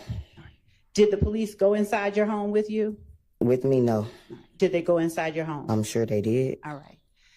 Now, when you say a shootout happened and after that you left, do you know how long it was after that you left? No. All right. At the time that you lived, and I don't want to get too much into your personal business, but at the time that you lived at that apartment complex off Springdale Road, did you know a person by the name of Kelvin Watts? Of course. Okay. And what did you call him? Shell. Okay. Shell, did you also call him Lil Kel? No. Okay. Did you ever call him by the short name Kel? I just told you, Shell. I understand. So at the time, around January 28th of 2015, or before, had Shell been hiding out in your house? Sustained. Uh-oh. Had Shell been staying at your house at all? We was dating. Okay. How long had you all been dating? A few months. Wrong. Now, when you were dating, did Shell stay at your house sometimes? He visit. He didn't stay. Did he ever hide out at your house? He visit. I just answered your question. I understand. Did you ever tell police on January 28, 2015, that Shell had been hiding? Objection, Your Honor. I just answered That your calls for question. speculation. Overruled. And Ms. Smith, She got I'm all the not going to smoke. keep you up here very long, but I'm going to ask you a specific question because the jury, Your Honor, if I may just be allowed. Overruled. I'm going to ask you questions so that the jury who doesn't know the answers, so that you can answer for them, okay? Did you tell the police that night that your friend Kelvin had been hiding out at your place? I did not. Okay. Do you remember talking to police that night?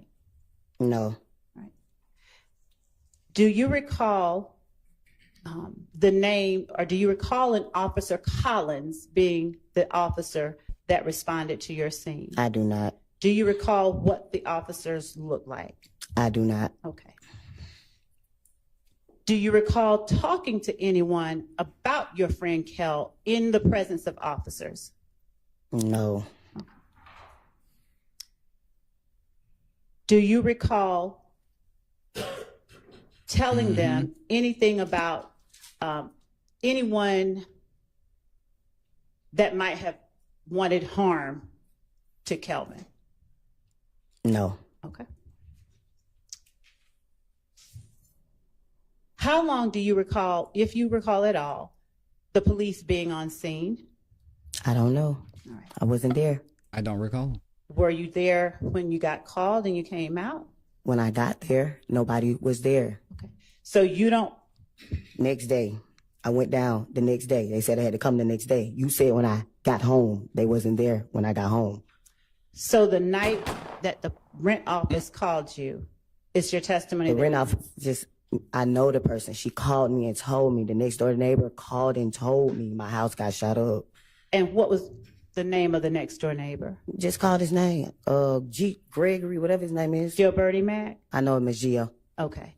So when Gio called you, it was that night that your house had just gotten shot up? A few people called me. It wasn't a secret. She just got them braids done, And too. did you arrive on scene that night? Did you get back to your house that night? I came, nobody was there.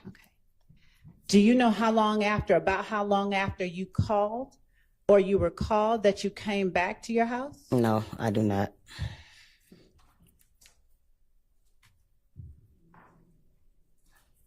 Cameraman putting in work. Did you know any members, and I know this sounds like it's obvious, but do you know any members of your friend? She rolled her eyes. Look at that face. Look at it. Oh, I caught it right when she rolled her eyes.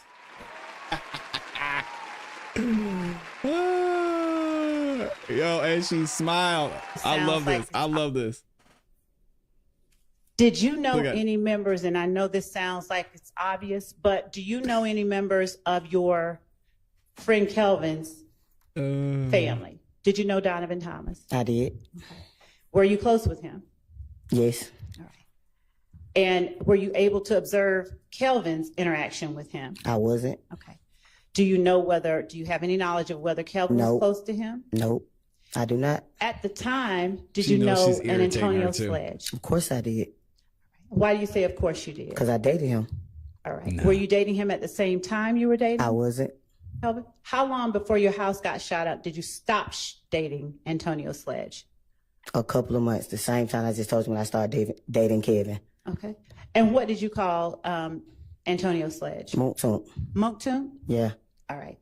How long had you known Mooktoon by that time? Been knowing Mooktoon since I was like 15, 16 years old. Okay. She straight How long rolled had her you eyes. known Kel, or Shell Kel, at that time? Not that long. Okay. Now, at what point do you now recall speaking to the police at all about shooting at your house? I don't.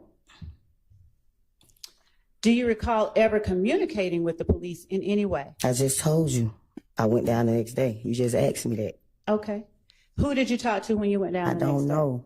Where did you go down to? The headquarters. Right. Do you recall an investigator, Dennis?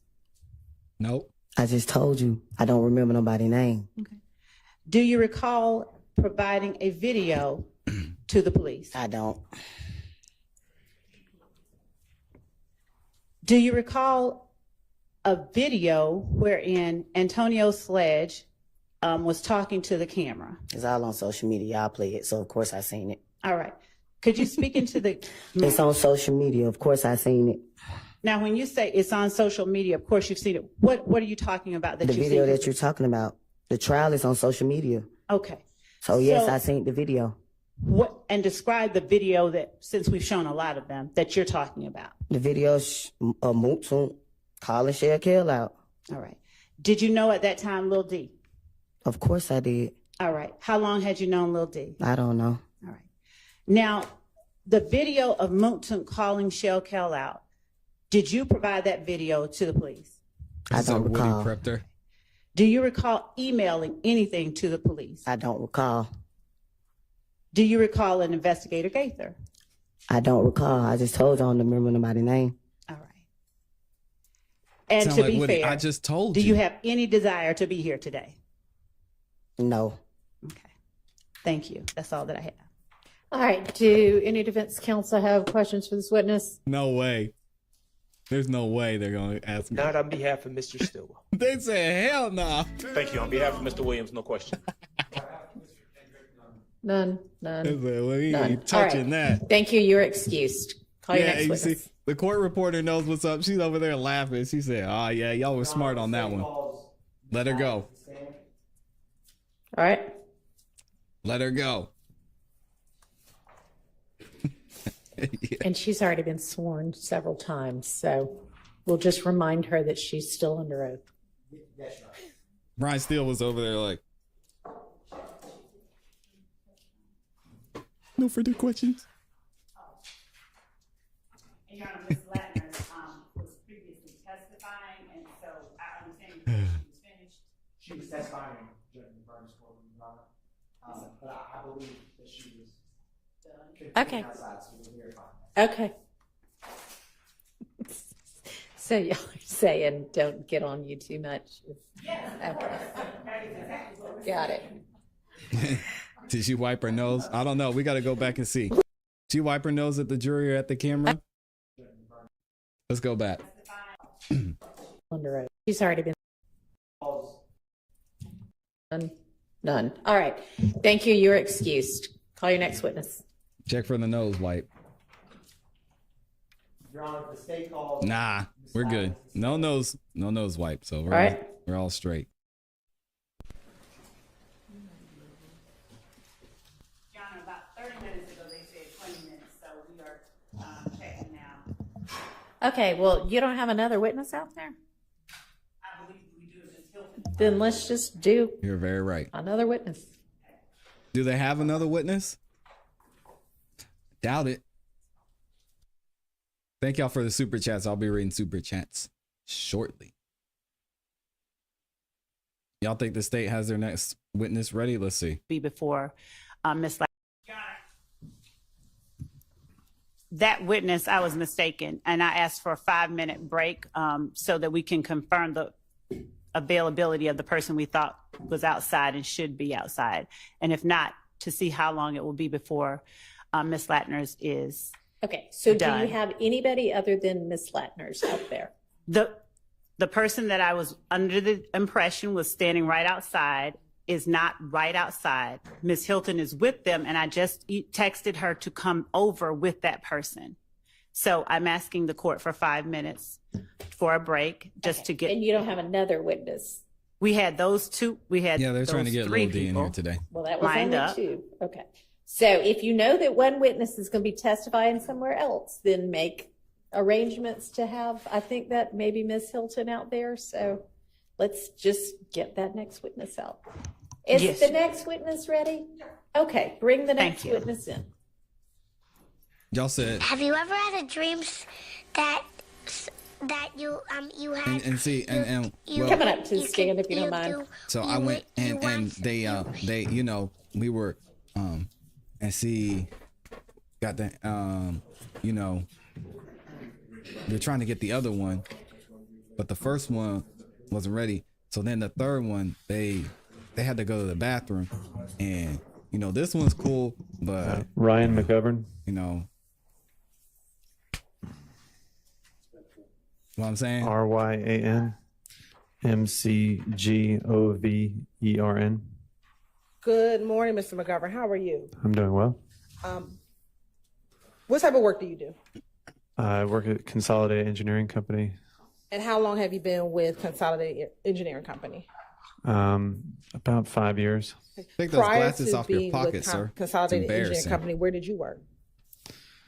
I had a few different jobs. I was doing rental property management and some construction work, and prior to that, I worked in law enforcement. Okay. And when you worked in law enforcement, what law enforcement agency did you work for? I worked for Atlanta Police in Sandy Springs, Okay. When did you work for Atlanta Police Department? roughly from about 2009 to 2015. And when you were working for the Atlanta Police Department, did you work in a specific zone? Yes, Zone 3 primarily. What year did you work in Zone 3? Pretty much my whole career, but towards the beginning, I was on a crime suppression team that would bounce around from zone to zone. When you were in Zone 3, did you serve solely as a patrol officer? He's getting that contractor money. Yes, ma'am. Okay. And briefly, Good what for were him. some of your job duties and responsibilities when you were working as a patrol officer in Zone 3? Respond to 911 calls for service and do reports. I want to take you to 2015, specifically January and September of 2015. Were you working in Zone 3 during that time? Yes, ma'am. Okay. Specifically, I want to take you to January 19th, 2015. Did you have the occasional response to 807 Pryor Street Southeast? Yes. And why did you respond to that location? There was a shooting. Okay. And what happened once you arrived at that location? I spoke with And are you looking at something? my police report. Okay. Would looking at your police report help refresh your memory as to what occurred back on January 19, 2015? Yes, ma'am. Okay. What I'm going to ask of you to do is if you if does anyone want to see his report that he's looking at? Okay. All right. What I'm going to ask of you to do is just look down at your report, and once your memory is refreshed, then testify from your memory, okay? Yes, ma'am. Where did you respond to? 807 Pryor Street. Okay. And do you recall if you respond to that location with any other officer? Officer Fagan. Okay. And was Officer Fagan a partner of yours, or was she just he or she someone that just responded with you to the scene? At the time, he was just somebody that had responded to this particular call. Okay. What occurred once you arrived? I located the victim. He stated that he had been shot. Was that immediate upon getting to the scene? Yes, ma'am. And did he appear to be in distress from being shot? Yes, he had said he had been I thought shot. I heard an objection. All right, And, so overruled on that objection. Go ahead. and he had been grazed in the back. Okay. Do you recall what location he was at? Was he able to say where he was when he was shot? I don't. Objection. Okay. We'll take a look at your report, help refresh your memory as to where he was or where you interacted with him at. I'm sorry. 197 Hendricks. And once you spoken with him, did you see that he was grazed on his back? Yes, ma'am. Okay. Once you spoke with him, what did you do? I called for an ambulance. Okay. And did the ambulance ever come? Yes. And when the ambulance came, what did you do?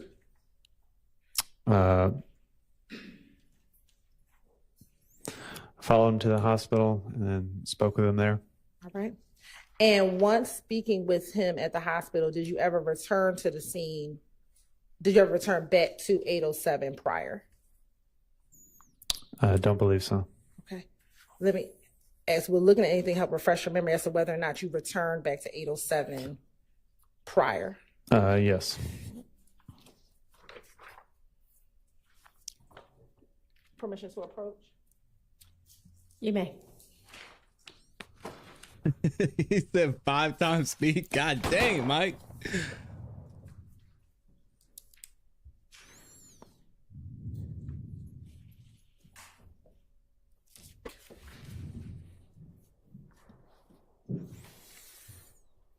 I'm gonna show you, I'm gonna mark as state 19 triple DE. And just take a moment, tell me, look at this report and tell me if it helps refresh your memory as to whether or not you return back to the location.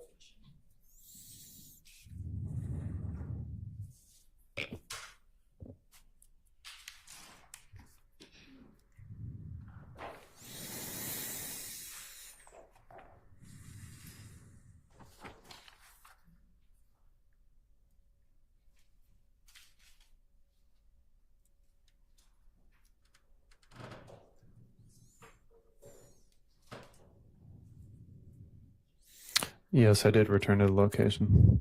And when you returned, what did you do?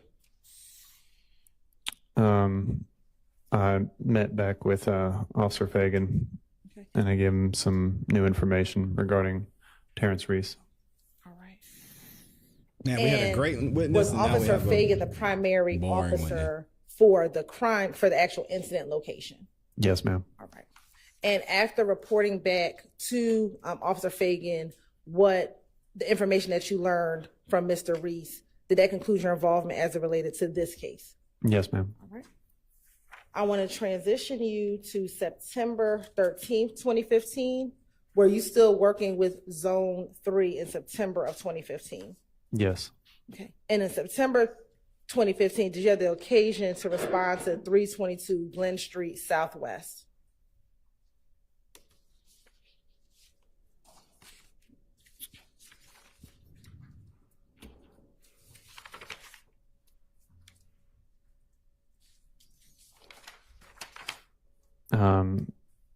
I don't recall. Okay. Oh man, everybody's got little Woody disease. I gotta stop saying that. Triple D. Some of you recognize this with the 18 triple D.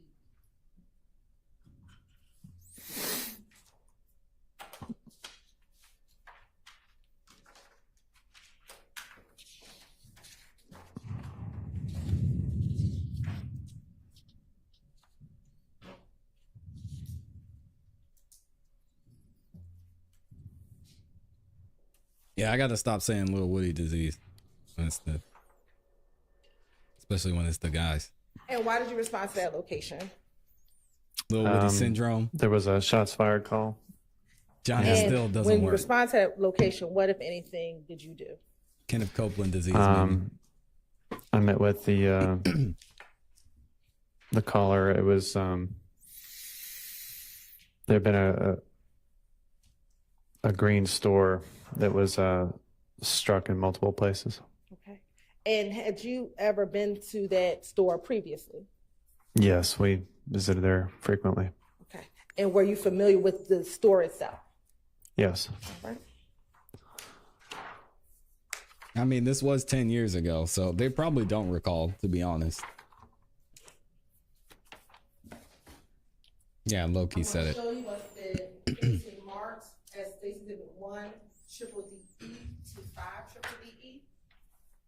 Tell me if you recognize what's in 1 triple DE to 5 triple DE.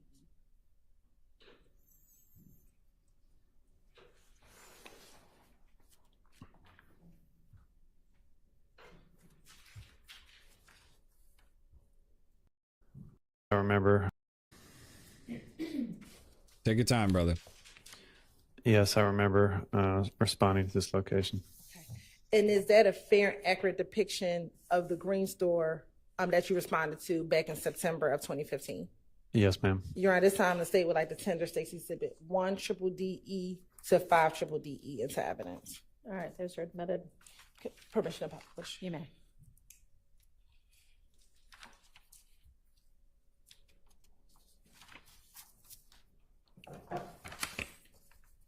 Now, Windsor and Glen Street, what's depicted in 1 triple DE, is that a location within Zone 3? Yes, ma'am. All right.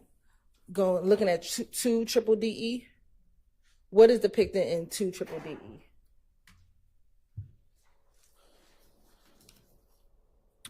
That's the green store that was shot up. Okay.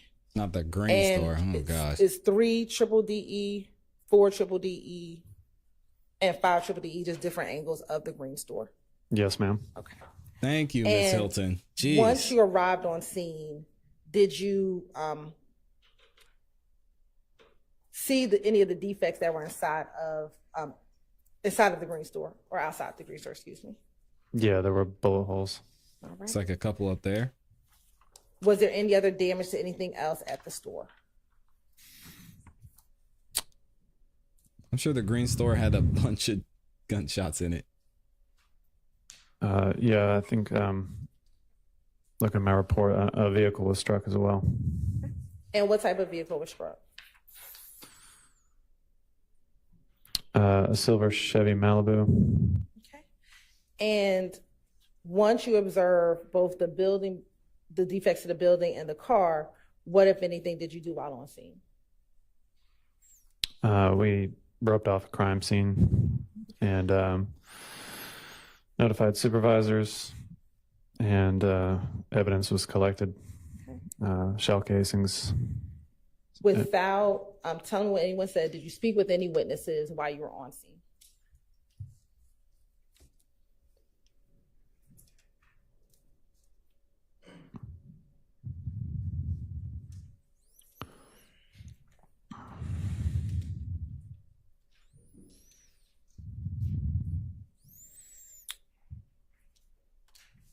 Yes, a Miss Arnold. And was she able to provide you some information about a potential victim in this case? Yes. And did she give you a name of the potential victim? Objection, Your Honor. Calls for hearsay. Sustained. Were you able to watch video surveillance of what occurred? Yes, there was some video footage. And were you shown the video surveillance footage? Yes. And did you put in your report what you saw in that video surveillance? This guy's be breathing Yes, I hard, did. man. What was on the video surveillance footage that you saw? It appeared to be a drive-by shooting with Shannon as the intended target. Can we see it? Suspect vehicle appeared to be a reddish maroon four-door sedan with tinted windows outlined with chrome or silver. Vehicle passed by once and then circled again and let off some shots. The video footage shows that Shannon... Well, without saying any names. It's fine. It's fine, Your Honor. Okay. All right. Continue. Shows that Shannon fled the scene and did not appear to have been shot, although it's possible could have been hit with debris of the broken windows. Okay. And at any point, did you try to determine if anyone had gone to the hospital, if there were any victims that went to the hospital?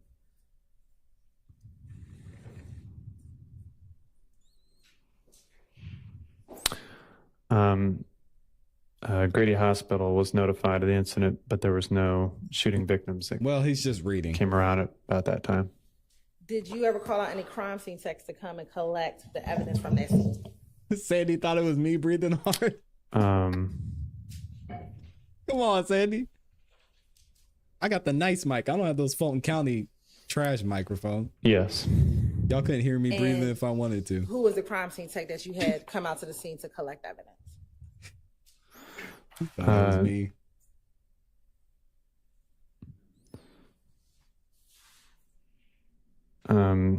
Unit Pebbles and Unit Moore, 7324 and 7340. And after calling out crime scene, would that have concluded your involvement in this case? Yes, ma'am. All right. Court's indulgence. Oh. What was the case number assigned to, I'll first ask you about the case that we're on, the September 13th, 2015 case. What is that case number?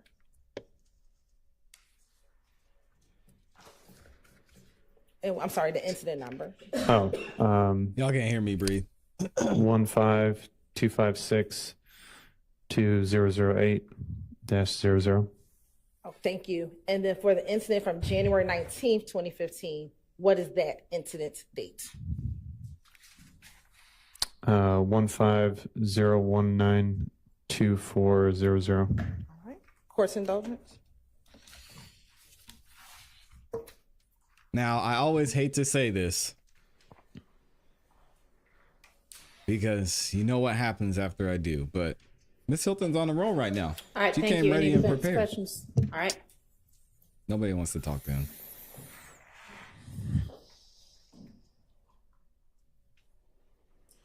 Oh, if it's anybody, it's Max. Yep, there's Max. Good morning, Officer McGovern. Good morning. My name is Max Shard. I represent Shannon Stillwell. Mike, Max. Come on now. I know you see that green light isn't on. Like, you responded to the Green Store on September 13th, 2015, correct? Correct. And the Green Store is located on Glen Street, a couple hundred yards from McGovern Street, correct? Correct. Now, you spoke to some witnesses about these shots fired, and you learned that there was a car that drove by, and someone had shot at a Shannon, correct? Correct. All right. Shannon did not, from your understanding, Shannon did not do anything except get shot at, correct? I don't recall. Sorry. Well, does your report indicate that Shannon had done anything other than get shot at? Nope. So, did you look for witnesses? Yeah. Did you spoke to a Miss Arnold, correct? Correct. You also, and this Green Store is also known as Mommy's Neighborhood Grocery. Is that correct? Come on, Max. Sorry, Get I the don't mic, remember. Please. Could you look at the pictures of that Green Store? Is there a sign? Is there signage that indicates He said, "Can you look at a picture the of name the of the green store?" store? Thank you. It says, well, it's partially busted out, but neighborhood grocery, I assume, is what it says. Okay. At 322 Glen Street. All right, great.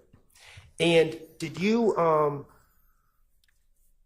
after speaking to Miss Arnold, did you or surveillance video at this Green Store? Yes, sir. Okay. And why did you look for surveillance video? I assume it would just be standard procedure to gather as much evidence as possible. Okay. Surveillance video doesn't lie, does it? No, sir. All right. You thought it was very important as part of your investigation into this incident to obtain that surveillance video, correct? Mm-hmm. Okay. And you spoke to a Maricelis Ayuso, is that correct?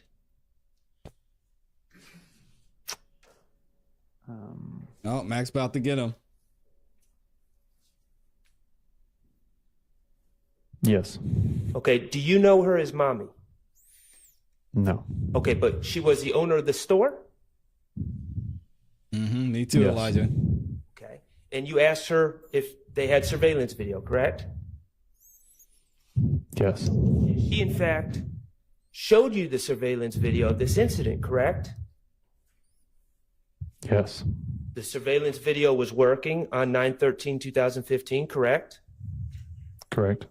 It was available, correct? Yes. Miss Ayuso was cooperative with you, correct? She didn't make you go get a search warrant or go through any legal process. She showed you the video, correct? That's correct. And you watched the video. I assume so. Well, in your report, do you describe the video? Yes. Okay. Well, you wouldn't have described what was on the video if you didn't watch it, would you? Probably not. Okay. And while you don't know anyone's name from the video, you don't know anyone's name from the video, you confirmed that there was a man that appeared to be getting shot at that ran away from the scene. Mm-hmm. And you weren't sure if that person was shot or not. Correct. Did it appear to you that people were shooting at him? Objection, ask and answer. Stop it. Overruled. Shut up. From reviewing the video, did it appear that people were shooting at him? Yeah, overruled. Relax, lady. The video footage.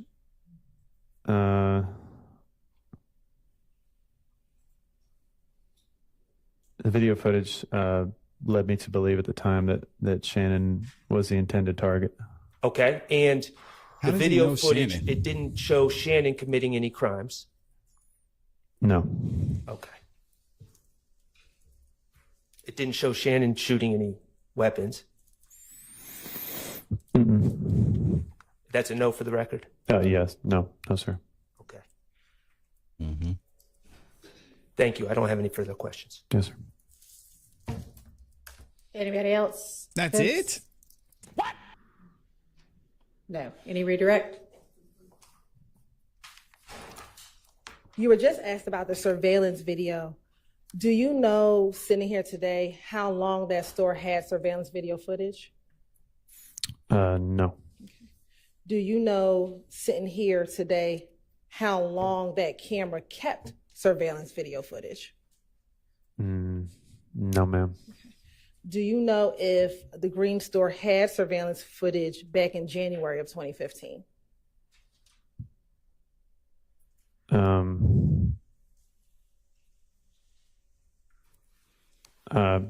I don't think so. I'm not sure.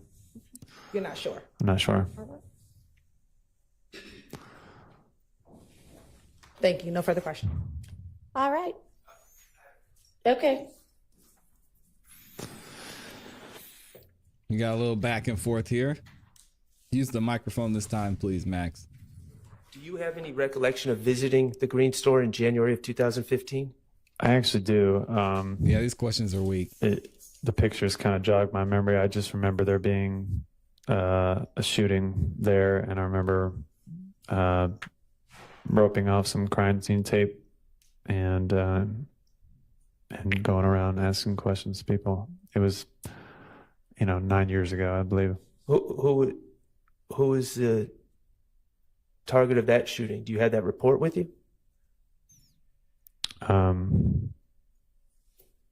Which report are you referring to? This thing 9 years ago, January 2015.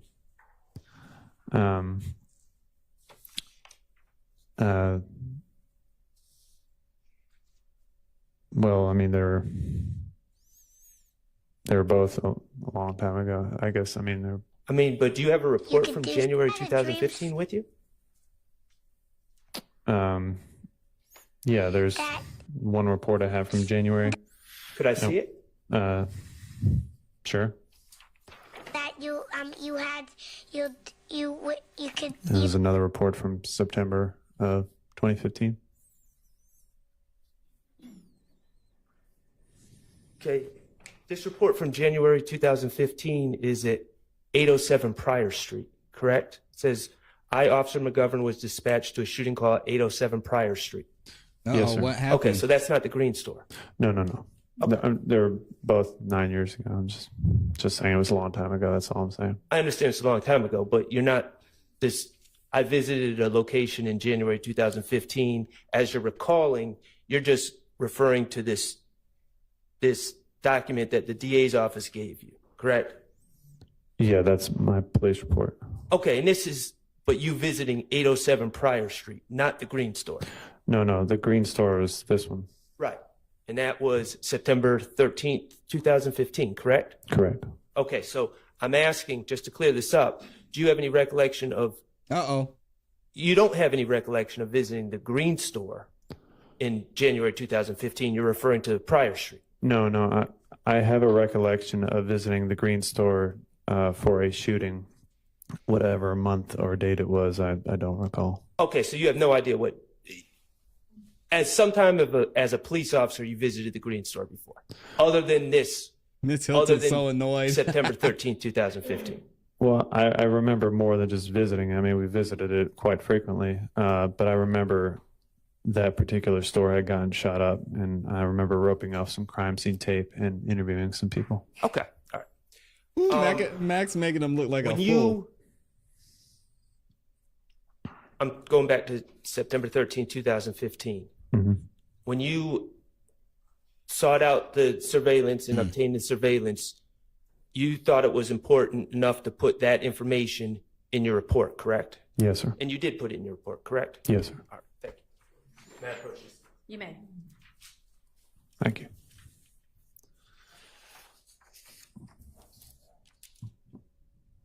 All right, you are excused. Thank you for your time. How long is your next witness going to be? Your Honor, it's about 50 minutes to an hour. Okay. What? And is that Ms. Latner? Yes, Your Honor. Okay. Is there a shorter witness that's available right now? It's fine if there's not. Okay.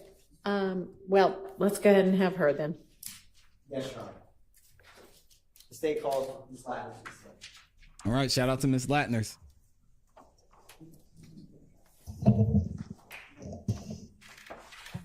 He needs to speak up more quickly. Miss Latner is back. Shout out to Miss Latner. So you've already been sworn probably several times. I'll just remind you that you are still under oath. Go ahead and have a seat. Thank you to everybody who liked the video too. All right, so before we get into this one, let me go ahead and read some of these super chats up in here. Thank you to everybody who sent in super chats. Real quick, Amy was getting the popcorn ready. We have Elizabeth Wright with the 10 bomb says, any word on how Ashley Merchant versus Fannie hearing is going? It's going on right now. I'm keeping an eye on it. Nothing crazy has happened yet. But if they're still going when we're done with this, we'll definitely go check it out. Thank you for the 10 bomb. Amy with the 10 bomb says she's about to let the state have it, talking about on Travia Smith. And that Smith is spelled SMWAYPKJITH, because Miss Love said, how do you spell that? Getting on her nerves already. Amy here with the 2 bomb says Snuffleupagus wants his eyelashes back. Dang, Amy. And then Miss Wright dropped the 5 bomb. She's showing the super sticker. Thank you. Mr. Spiffy says she has beef with Miss Love with the 2 bomb. Yeah, she was not feeling Miss Love at all. Thank y'all for the super chats. I'll be reading some more of those throughout this show. We got Miss Latner back in here. Let's go. And thank y'all for liking the video too. Almost everybody who's watching has liked the video. Appreciate y'all. Good morning, Ms. Latner. Good morning. Is this the second courtroom you've had to testify in today? I haven't testified yet in the first one yet. Oh. Well. What? I'm sorry to hear that, Ms. Latner. Oh, dang. With that said, Ms. Latners. They lied again. Before your testimony today, did you and me meet and go over some of the physical discs for you to mark? I did. And did we review a number of CAD reports associated with those 911 calls? Yes. Now, Your Honor, I'm going to approach Ms. Latners with 124 Charlie, 124 Charlie, Alpha, 1 Golf, Alpha, 1 Juliet, Charlie, and 1 Juliet, Delta, 2 Tango, 2 Tango, Alpha, 1 Oscar, 2 Papa, and 2 Papa, Alpha. Oh my God, and 1 here we go. Romeo, 1 Romeo, Alpha. For the record. Here we go. All right. Papa Bear said, no, not again.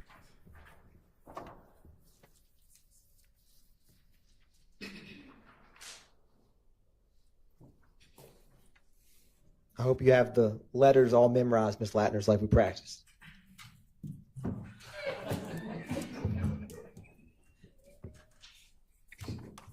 Now, Ms. Latner, Latner, got jokes. Once you take a minute to review those, and if and when you recognize those, just look up at me. Thank you, Ms. Latners.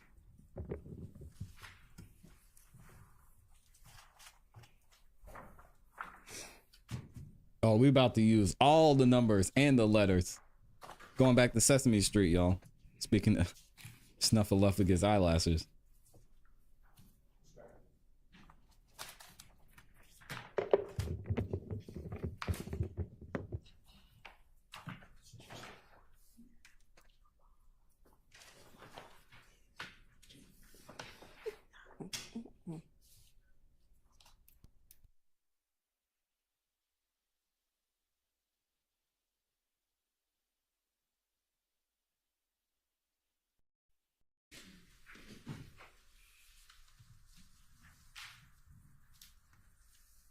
Thank you, Ms. Ladders. Who auntie that is?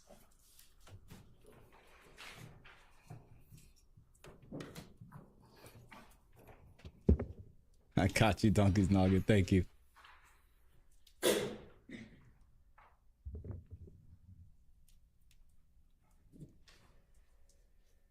Have you had time to review those, Ms. Ladders? Yes. Uh-oh, Amy's ready for lunch. Are they a fair and accurate depiction of the various CAD reports and 911 calls that you reviewed prior to testifying here today? Yes. Your Honor, at this time, the state is going to tender into evidence 124 Charlie, Charlie, Charlie, and as well as Alpha. 2 Tango, Tango, along with Alpha. 1 Oscar, Oscar, 1 Papa, Papa, Alpha. Or excuse me, 2 Papa, Papa, and 2 Papa, Papa, Alpha. 1 Romeo, Romeo, and the accompanying Alpha. 1 Juliet, Juliet, Charlie, and 1 Juliet, Juliet, Delta. And 1 Golf, Golf, Alpha. It's going to take him 10 minutes. Thank you, Your Honor. 10 minutes just to Now, read Ms. everything. Ladders, I'm going to...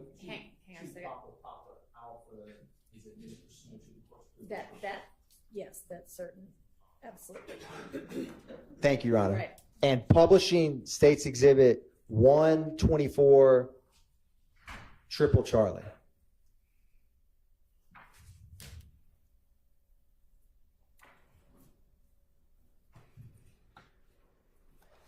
Now, Ms. Ladders, what is the date of 124 Triple Charlie? January 28th, 2015. What is the call type that this call came in as? Shot fired. And what was the location? 2905 Springdale Road, Southwest, apartment Peepaw 2. What zone and beat within the city of Atlanta was this call? It's in zone 3, 3 is 11 beat. And for the record, what is the APD incident number associated with this call? 150280046.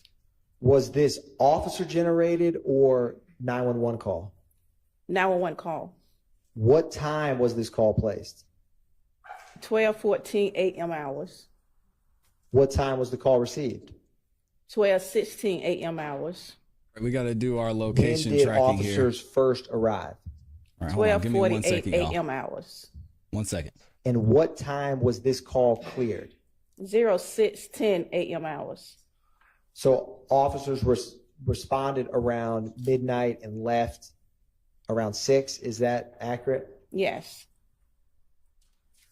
Who was the primary officer who responded to this call? Christopher Collins.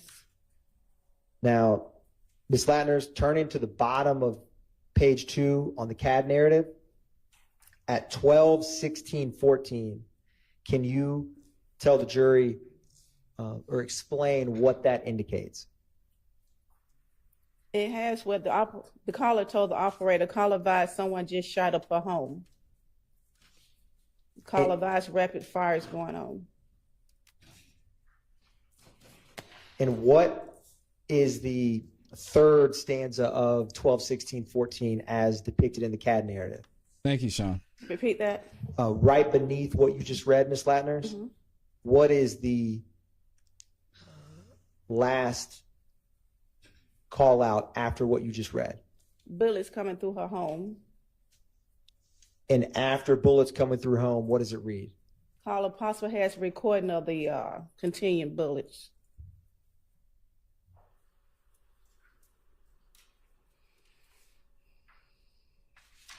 Oh, shoot. Now, Ms. Lattner's, I'm going to publish for you, and you have before you 124 Triple Charlie Alpha.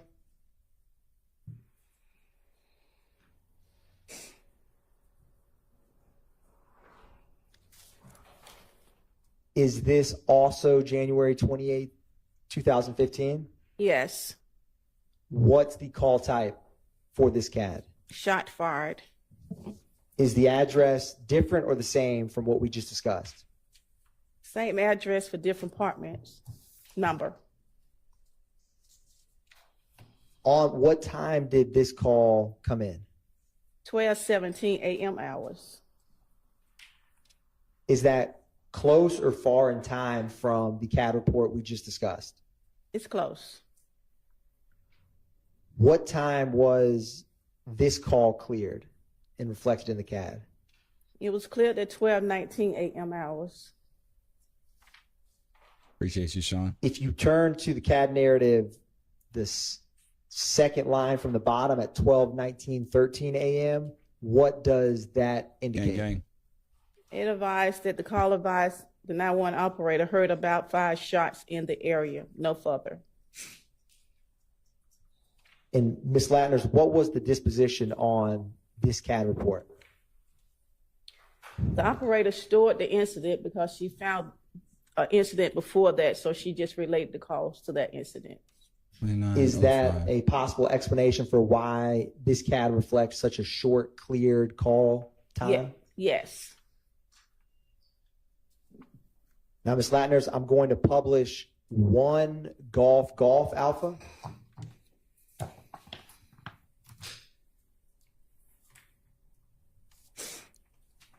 What is the date for one golf alpha? January 26, 2015. Is that 2 days before the call we just discussed? Yes. What is the call type that this came in as? Okay, this isn't on the same What day. is the location of this call? 1007 Hill Street Southeast, apartment A Adam. What zone and beat is this CAD report? Zone 3, beat 304's beat. Was this citizen or officer generated? A 911 call. And who was the 911 caller? It says resident Freddie Reed. What time was this 911 call placed by Ms. Reed? It shows 21:33 p.m. hour, which is 9:33 p.m. hours. What time was the call received by APD dispatch? 9:33 p.m. hours, 51 seconds. When did officers first respond to 1007 Hill Street? 9:35 p.m. hours. And what time was this call cleared? 4:04 a.m. hours. Who was the primary officer that responded to this call? Alicia Lucas. Allison LeDuc? Is that Allison LeDuc, right? LEDUC? Yes. What are on the left under that, Ms. Latners? All of those section units, what do those indicate? You indicate the different units that went out of the location.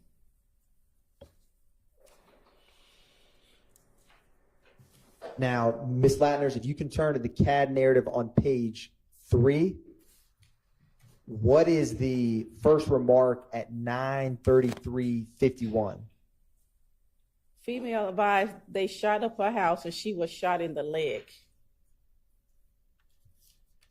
A lot of people getting shot in the leg. This is the 4th person we've heard of that got shot in the leg.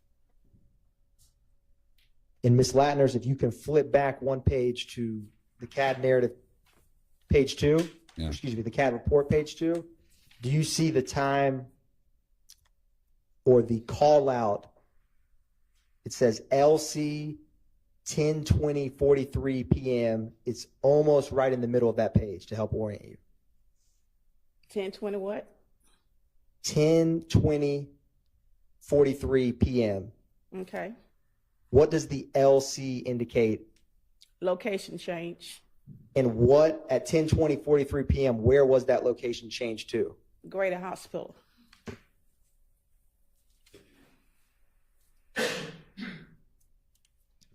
And Ms. Latner's turning back to page 1, what was the disposition for this case or this CAD? 17. Is that indicate a report? A report was made.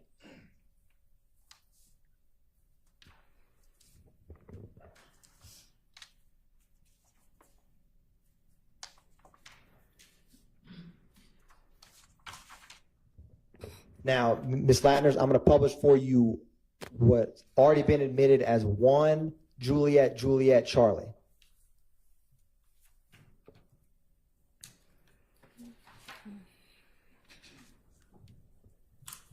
What is the date for this CAD report? May 7, 2015. What is the call type that this came in as? Suspicious person. What's the APD case number for this CAD report? 151270278. And what was the date? May 7, 2015. On this call, what location did officers respond to? 151 Cleveland Avenue Southwest. And with this CAD report, was it a 911 call or officer generated? 911 call. What time was that call received?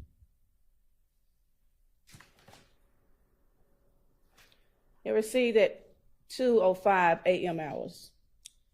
What time were officers dispatched? 2:08 a.m. hours. And how quickly did they arrive? What time did they arrive? 0:10 a.m. hours. And what officer was the primary unit that arrived on the scene? It shows 1312 Baker. What time was this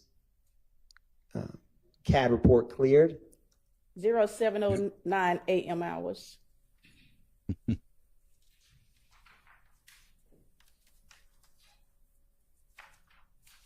And Ms. Latners, if you turn to page 2 of this CAD narrative at 20803,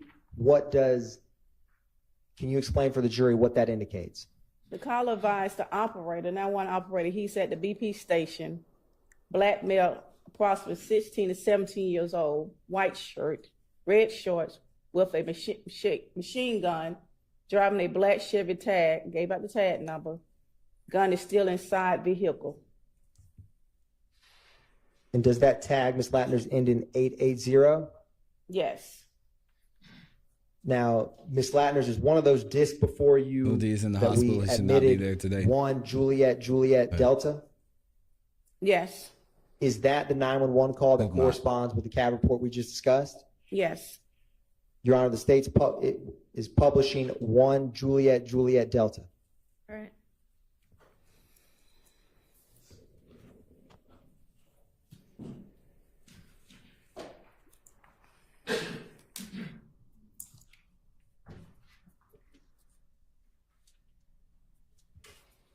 Oh, we have some actual calls. Thank goodness.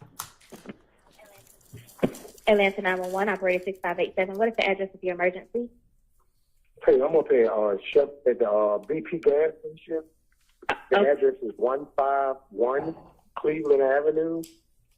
Got a black four-door Chevrolet. I was walking out the store. Okay, I got out like with a. Sir, is that Cleveland Avenue Southwest or Northwest? I mean Southeast or Southwest? Okay. Southwest. Okay. 151 Cleveland Avenue Southwest, and you said it's a BP gas station? Yes. Okay, do you need police, fire, or ambulance? Police. Okay, what's going on now? It's a young guy with a white t-shirt on, red short, just got the car like with a machine gun for no reason. I'm walking out the store. He on a black four-door Chevrolet. Tag number is Peephole, S-Ray Lincoln, 8880. I don't know what he's trying to do, but he walked to the store, then he put the gun back inside the car, like the female is driving, but he got the gun laying on the back seat. Okay. Yeah. I felt like I was about to get shot down coming out the store. He at the counter now. Okay, you said he was driving a Chevrolet? Yes, ma'am. What color? Black. All right, and is it a truck or a car? It's a car, and it looked like he was about 16, 17 years old. A big old gun. Mm-hmm. In the store talking to somebody, we can get somebody out here on ASAP. You know, they can catch him before he pull off. Okay. But that's a big old gun. I want my call to be anonymous because I don't know him and he don't know me. All right. I mean, but that's a big old gun he got. And is he still inside of the store? Yes, ma'am. As we speak, he's still inside the store. Okay.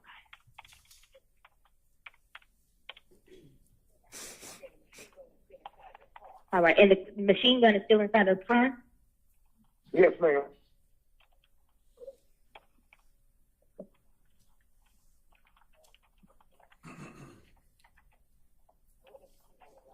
All right. And what does the female look like? I didn't get a good vision. I just saw wild hair on her head. It looked like a female from behind. And is she black or is she black, white, Hispanic? Both from black. Okay. But he like he about to walk in the store with it. He goes sticking it down in his shorts and stuff. Then he saw me when I turned around. He jumped in the back seat and put the legs down on the back seat. Oh no, I would have been up out of there. All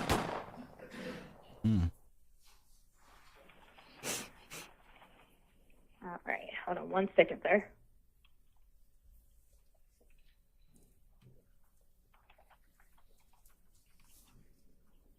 And you said he had on a white shirt and red pants, right? Red yes, shorts. ma'am. White shirt, red shorts. All right. Okay. And he's still inside the store at this time as well? Yes, ma'am. Okay. Yes, ma'am. All right.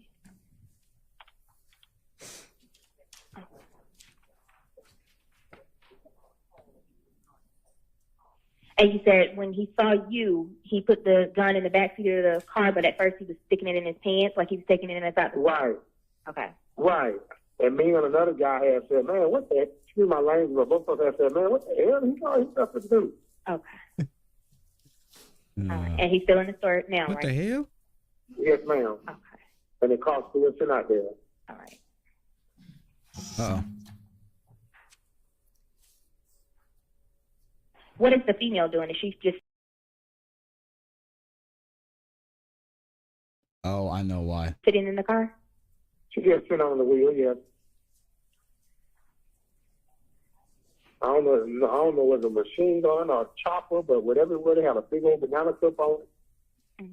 And you said he looked about 16 or 17 years old?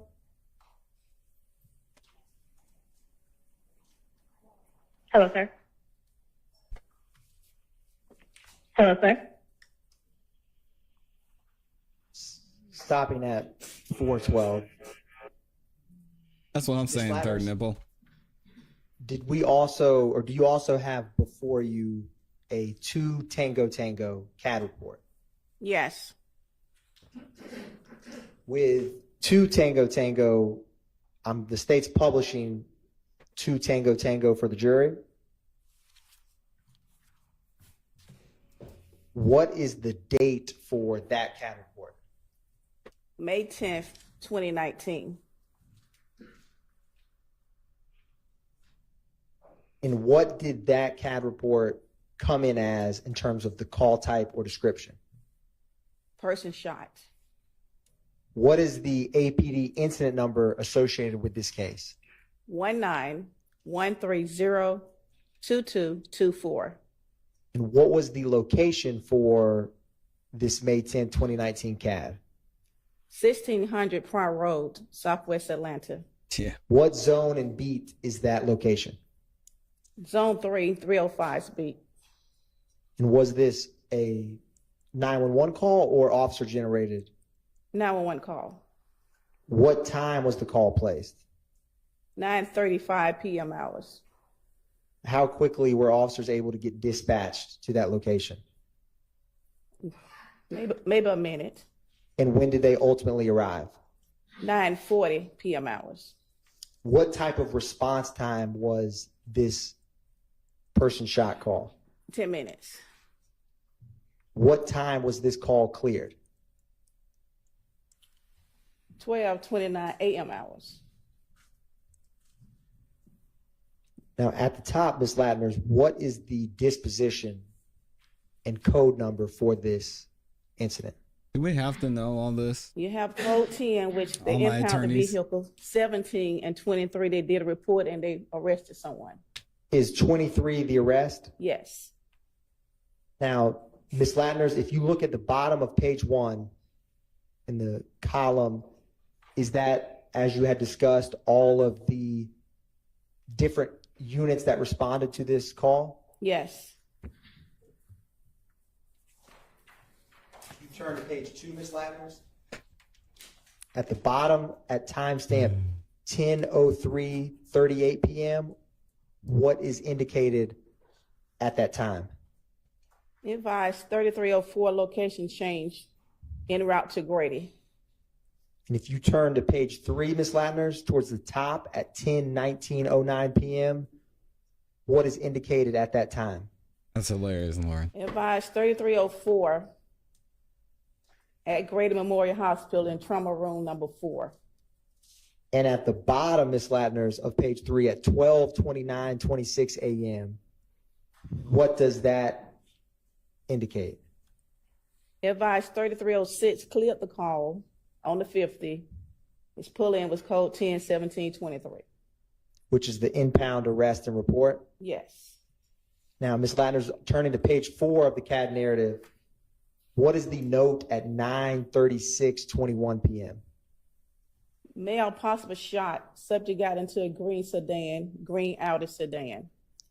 And immediately below that, what is indicated? Black male, gray Kia, doors open, gray Kia sedan, license plate, Charlie John Baker 1950. And a few minutes later, Ms. Latners, at 9:38 p.m., what can you explain for the jury what occurs at that time frame? And the 7300 unit advised a person fled on foot towards the apartment complex. Young Thug has nothing to do with this. What does it? Do you see no further 78 Sierra? No further 78 on the subject. And what does that mean in CAD parlance? They have no more description of the person. Now, 1 minute later, Ms. Latners, at 9:39, what is the CAD call out at that time frame? Advised left vehicle on Park near a three-way grocery store. And about 4 minutes later, a couple lines down, Ms. Latners, at 9:43 p.m., what occurs at that time? Vehicle is shot up. You got shot in the neck. And dang. Do you see the unit number 7171 also at 9:43? Yes. What does that unit advise at that time? 3303 advised shot in the neck. Someone shot in the neck. Alert conscious and breathing. And 3 minutes later at 9:46 p.m., what occurs at that time? 3303 advised suspect is a vehicle possible towards Amber Drive. And Ms. Latners, 4 minutes later at 9:50 p.m., can you explain what occurs at that time frame? 3309, which is overtime unit, advised Pride and Thornton shut down. They're trying to shut down an intersection. And when it says MARTA notified, is that MARTA police or something else? That's the MARTA bus line. When we shut down a location, we advise the MARTA bus station that we're shutting down the locations. Now, Ms. Latners, about 9 minutes later at 10:01 p.m., unit number 6181, what occurs at that time? They request K9 units out to the location to do a search with the dogs. At 10:08, what does it indicate when it says GAT on scene? That's a specialized unit that's doing the search with the dogs, and it's more like an undercover units. Understood. And about 6 minutes later, Ms. Latners, at 10:14, from unit number 6181, what occurs at 10:14? One of the unit 6181 advised at least 3 people fled from Grayford Fusion and at 10:14 hours. And 6 minutes later, Ms. Latners, at 10:20 p.m., what occurs at that time frame? Unit 3304 advised victim has 2 gunshot wounds to the left shoulder. And 4 minutes later, where it starts with the word tracked. Dang, everybody got hit out there. That's tough, man. 1892, which is a red dot unit, he advised they tracked someone running at the fence line in the back of the apartment. And 1 minute later, what is the updated CAD report indicate at that time? He advised that Gibbon Road, subject possible jump the fence. Now, Ms. Latners, also before you, do you have 2 Tango Tango Alpha? Yeah, I agree, Lori. Which is a CD? Yes. is that the 911 call that corresponds with the CAD report we just discussed? Yes. Your Honor, at this time, the state is publishing 2 Tango Tango Alpha for the jury.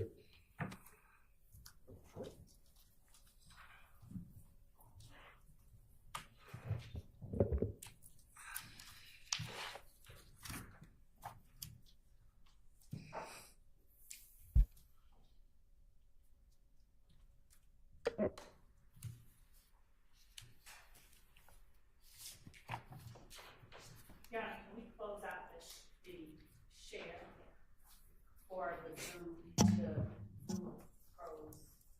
Yes. Yeah, they don't but care. I'm not sure what you're asking. They don't care. Okay.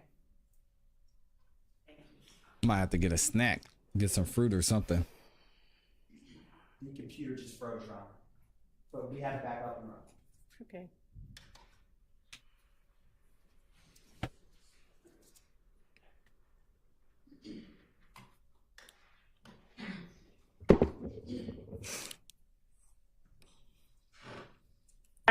Operator 7300. Yes, there's some boys that just ran out of car and they just shot fires. They just shot someone. What's the location? Got out of the car and ran. Okay, they shot someone or they were shooting? Already shooting someone. Okay, what's the location? Also, I'm right here by the freeway grocery store, and they're running back right now to the car. Okay, give me 1 second. I'm trying to get your location. What 2 cross streets are you at? I'm at Pryor Road in Clare, and just as we turn on Clare, right by the Pryor Road in Clare. Yeah, they're running right now. Okay, was someone shot or are they just shooting? They just it looks like Monica. they shot at some boy. I don't know. I just ran past it. I'm by the car right now. What's the color, make, and model of the vehicle? It's an Audi, but I'm like away from it because What color is it? Not the Audi again. Like a gray or blue.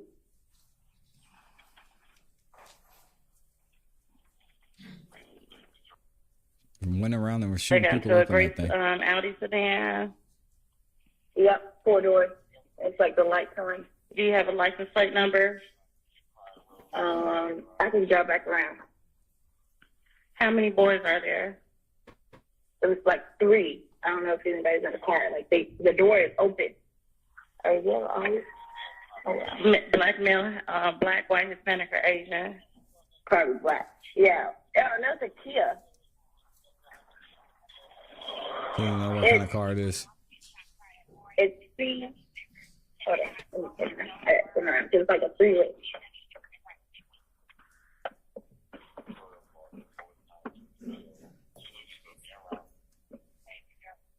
I'm still here. Give me 1 second. It's CJBL 1950. CJB 1950. Okay, that's Charlie John Bravo 1950. And it's a gray Kia sedan? Yeah. And you said the males left. What direction did they run in? Thank you, Lamar. Oh shit! That's just they went. I guess what is this? North, south? On Pryor. Okay, they went on. Forks off, right? Okay, they went on Pryor. towards what? Like, give me somewhere where they went towards a place or a street. To the right, there's apartments over here. There's just a fence. There's a 3-way grocery store right here. And give me 1 second. I'm still here. Bear with me 1 second. they ran toward these apartments. There's a shoe. Little boy's shoes. They only took off the shoes right here. Okay, give me a description of some of the males. You said they're black males. What are they wearing? They hoodie and regular clothes. I was far away. I couldn't identify them. Okay. But we're by the park place. They left the Park vehicle place near. They left the vehicle near the grocery store. Yep, right here on Pryor Street, like when it forks off to the right. And what was that grocery store name? 3-way grocery store. Did you want to meet with police when they get there? Excuse me? Did you want to meet with police when they get there? No, I'm gone. Okay. I didn't see anybody. Thank you so. I didn't go by the car remotely. Okay, thank you so much for calling. If anything changes or you see anything more, can you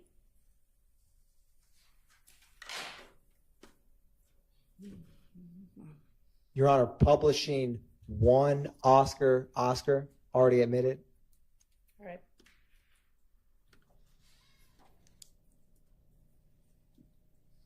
Ms. Latners, do you have before you a CAD report marked one Oscar? Yes. What is the date for that CAD report? April the 26th, 2019. What was the location that officers responded? 741 Morosco Drive, Northeast Atlanta. Now, was this a 911 or officer generated call? Officer generated call. What was the zone and beat for that 751 Morosco Drive? Zone 2, 211 speed. What time did the officer generate this call? 12:39 a.m. hours. And is the dispatch time the same time as when it was received? Yes. What time was this call cleared? 05:06 a.m. hours. Who was the primary, or who was the officer for this CAD report? Unit 1211, Ralph Shark.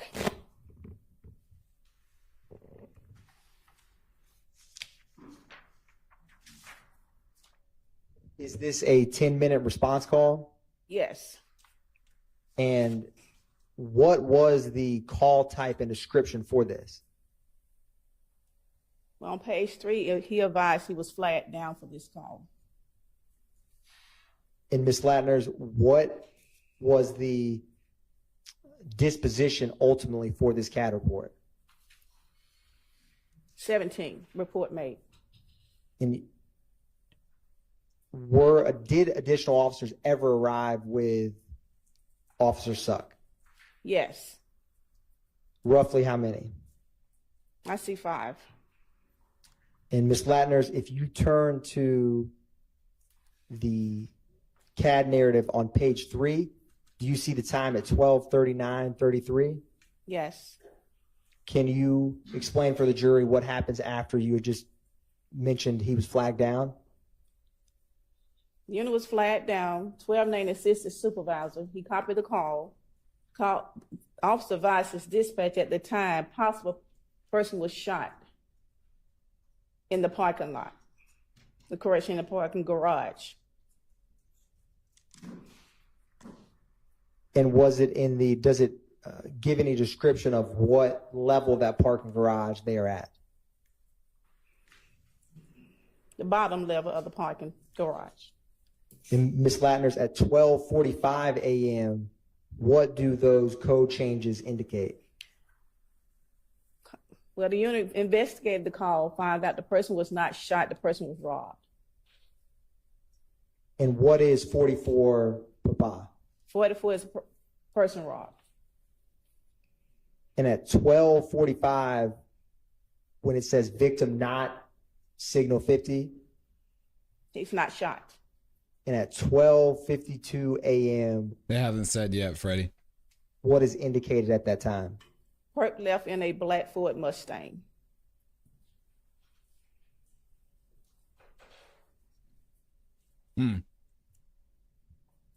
Ms. Latners, do you also have before you 2 Papa?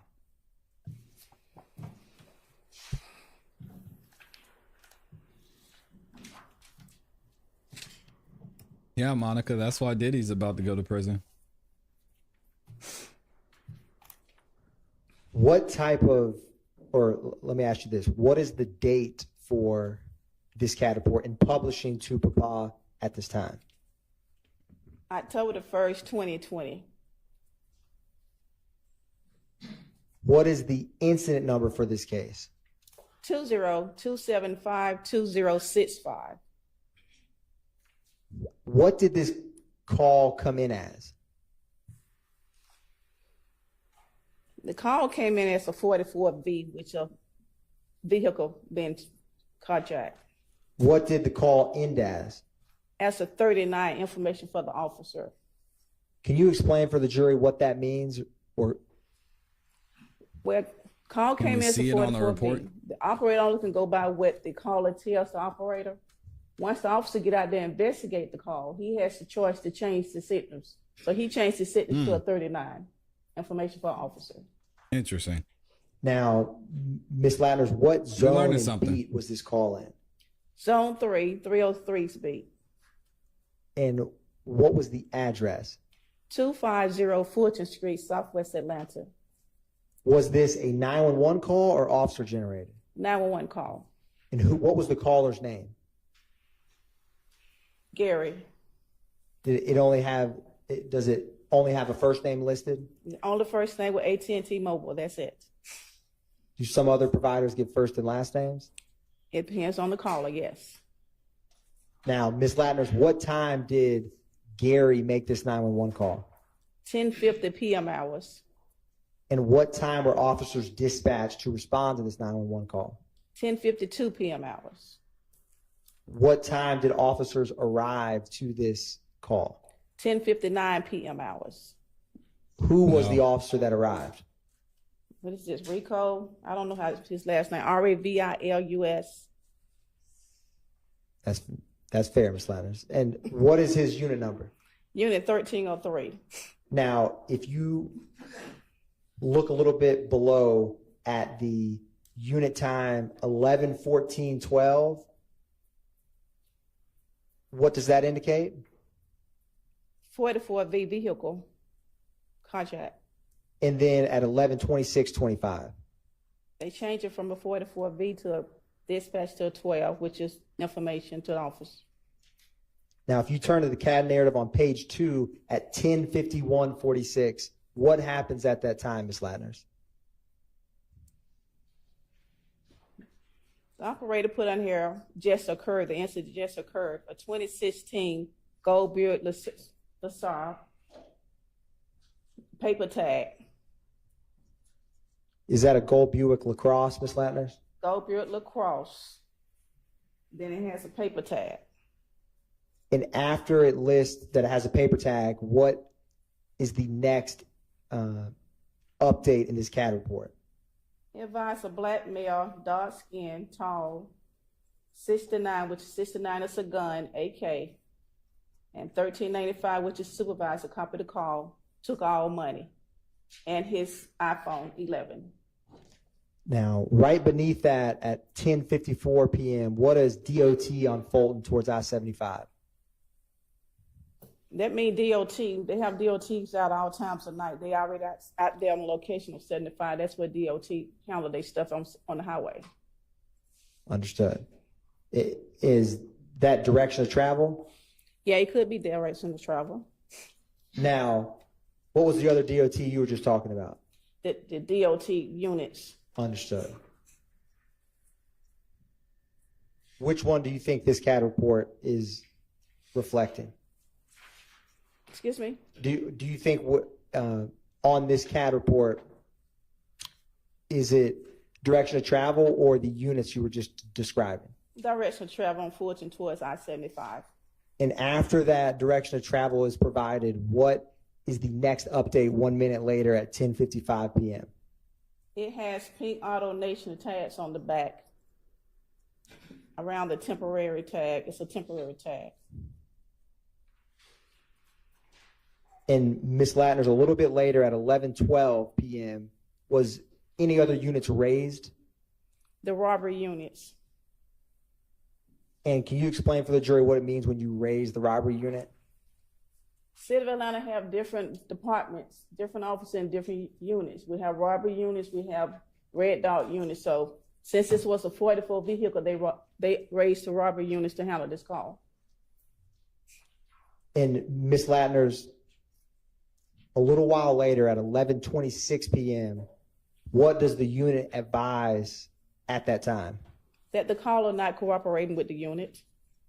And 4 seconds after that update, is that when it changes from a 44V to a vehicle theft to a 39? Yes. Do you also have before you, Ms. Lattner's, the accompanying 911 call that is to Papa Alpha? Yes. And is this the 911 call from what we just described, the gentleman with AT&T known as Gary? Yes. Your Honor, at this time, I'm going to publish 2 Papa Alpha. All right.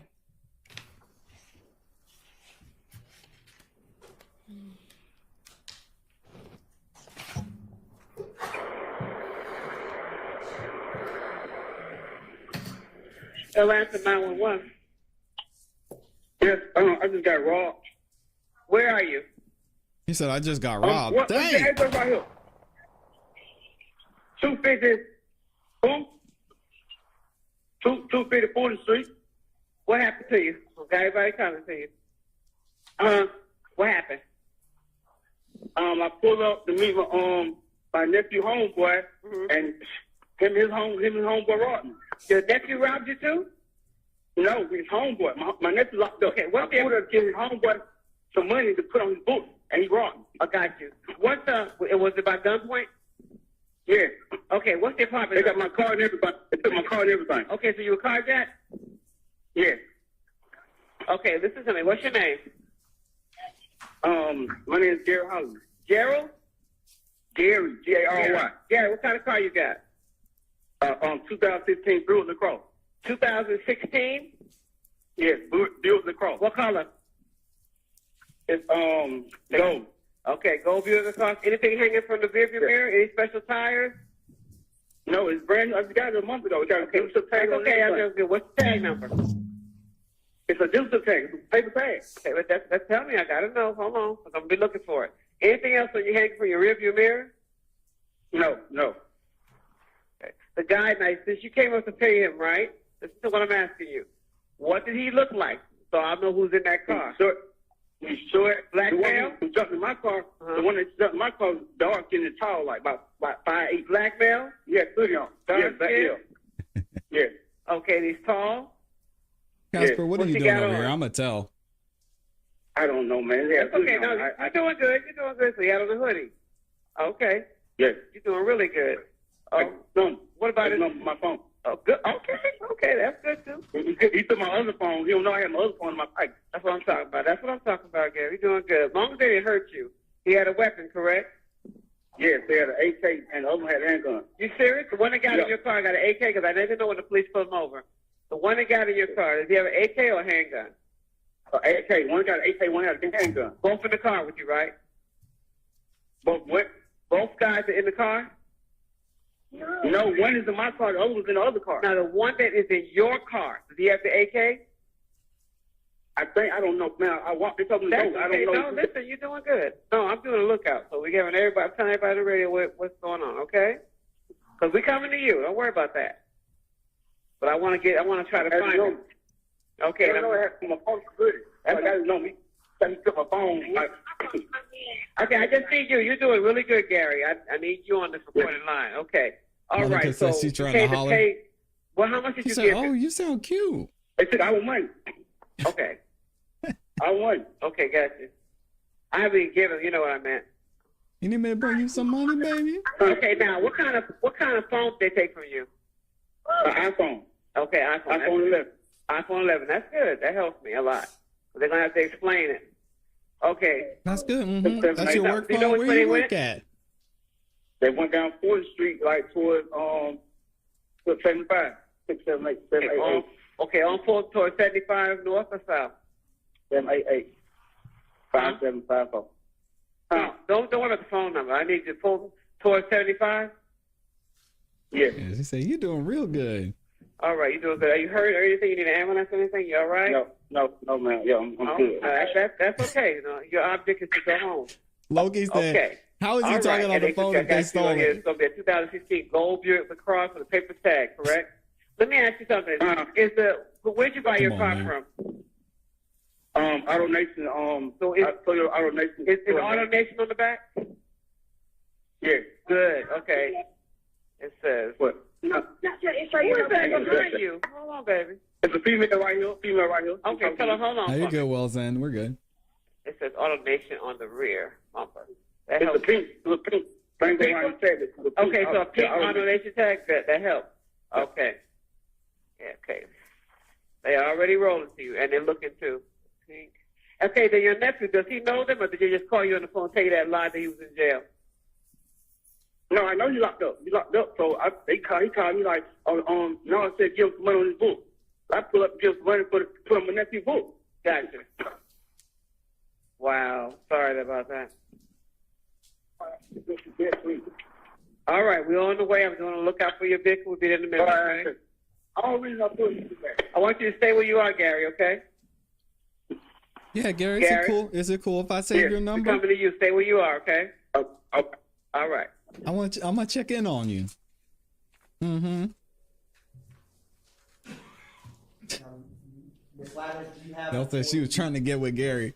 Dang. one final CAD report and a company 911 call? That is one Romeo. Yes. Ms. Ladders, starting with and publishing one Romeo, what is the date for that CAD report? October the 12th, 2021.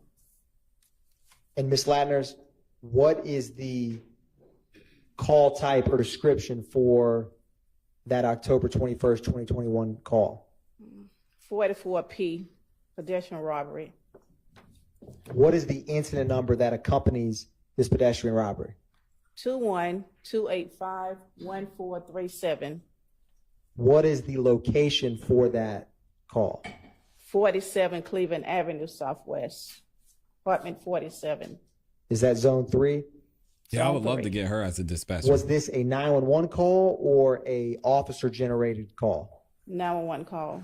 And what was the caller's name? Demarcus Smith. Darius Smith? Smith, yes. And Ms. Ladders, what time did Mr. Smith make this call? Or sorry, yes.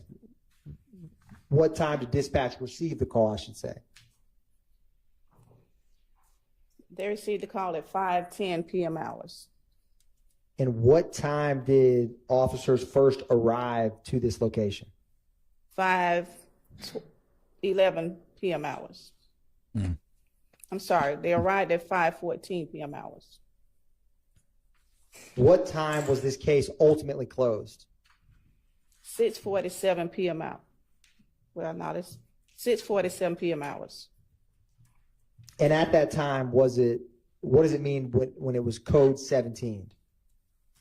Officer made a report. Now, Ms. Landers, if you turn on the bottom of page 2 under where it lists incident comments, what is the date and time, or can you explain at 17:10:40? You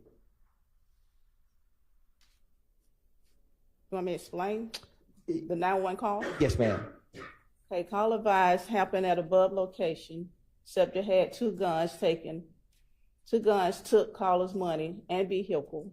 Gave description of the vehicle, a white van, 2003 GMC Savannah, with the tag number, Georgia plate tag, X-ray Paul, Lincoln 2301. Direction of travel, he advised towards the highway. Two black males, unknown clothing, 69 gun. Caller will be waiting at 349 Cleveland Avenue at the Crystals. And Ms. Ladders, is there any rhyme or reason why this CAD report looks different than some others we've discussed?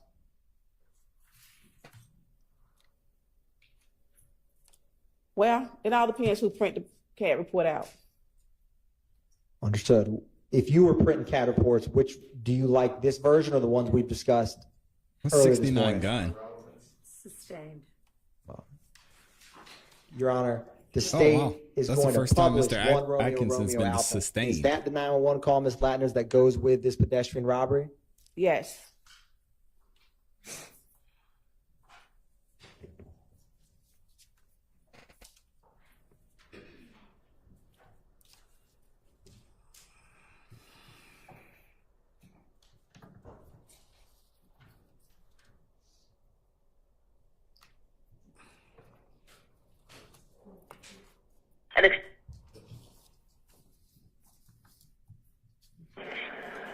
Atlanta 911 operator 7663 with the address of the emergency. Yes, I had just been carjacked at Cleveland Avenue Park. They put guns on me, robbed me for my my jewelry, my wallet, my phone. I'm sorry that happened to you. Is that Harper Park? Is that Gary again? Gary got robbed twice? It's Cleveland Avenue Park. The one on Cleveland Avenue by the library. That's where it happened at. Cleveland. They took my van. I have a white 2003 GMC high top van. They took tag number X. Hold on, sir. I don't mean to be sounding like I don't care, but you're actually talking a little too fast for me to type it, okay? I'm still trying to get the address to where you are, okay? Yes, I left from there, ma'am. I left there. Okay. Where are you now? I'm right here on Ruby Harbor. I'm in the car. Got it. I'm looking for Well, y'all need to stay put for the police, okay? Are you able to, if it's safe for you to go back to where it occurred at? No, ma'am, I'm not going back there, ma'am. Okay. Do anyone know the address? Because I'm trying to pull it up, and I'm having a hard time. It's the same address as Cleveland Avenue Library, ma'am. All right, hold on. And they got my van, my wallet, everything. Yeah, but you don't need to follow them, okay? It's not worth your life. I know I'm not trying to follow them. I'm not. I'm just trying to get back to this location. When you say I'm trying to get back to this location, what location?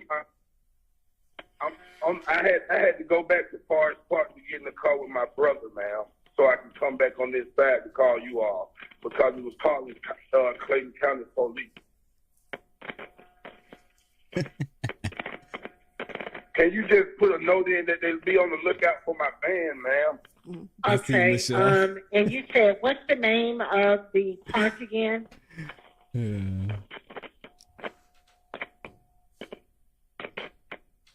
Hello?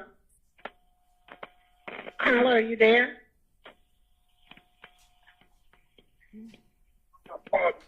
Hello? Yes. Okay, listen. What's the name of the library? Cleveland Avenue Library. Cleveland Avenue. All right, I'm showing on Google Maps it's going to be 47 Cleveland Avenue. Does that sound about right? She's looking on Google Maps? Dang. All right, and you advise you do not need an ambulance, is that correct? Correct, ma'am. All right. They don't have We're going to better get tools you for the help, police department. okay? Were you in your car when this happened to you? No, I was standing outside of my car talking to somebody. They ran up with masks on, put two guns to my head and made me take out my jewelry, took my wallet out my pocket and my phones, and took my keys and jumped in my van, man. They somewhere around my van right now.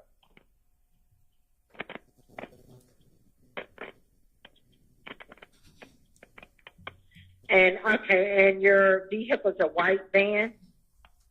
Yes, it was a 2003 GMC Savannah. Tag number, X-ray, plate. Okay, Larry. don't say it like that, okay? Wait a minute. Wait a minute. Is it the state of Georgia? Yes. All right, and go ahead with the tag number. X as in X-ray. P as in Paul. He tried. L as in Larry. He tried it. 2301. And which way did they go in your vehicle?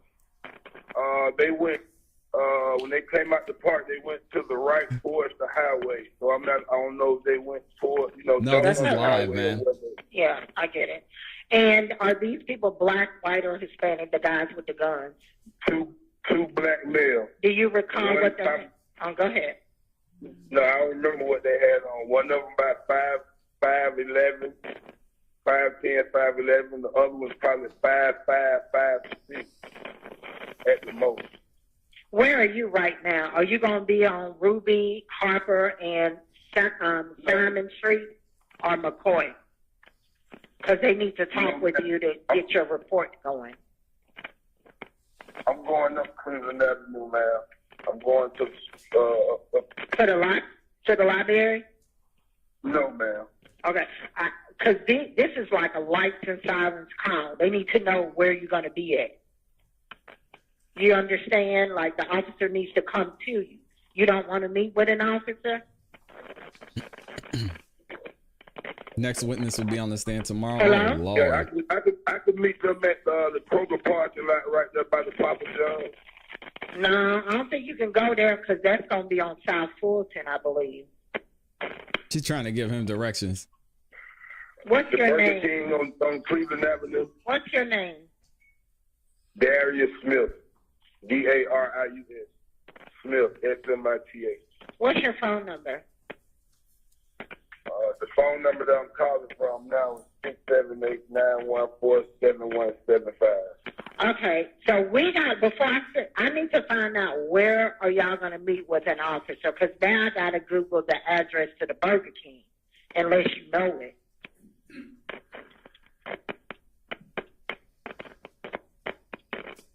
You can just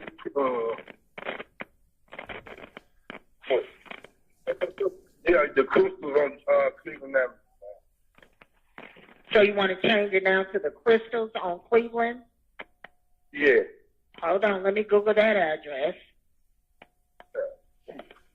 Take this long for y'all to see the system. Well, do you have an address for 911? Yeah, 349 Cleveland Avenue, man. 349 Cleveland Avenue. Cleveland Avenue, southeast or southwest?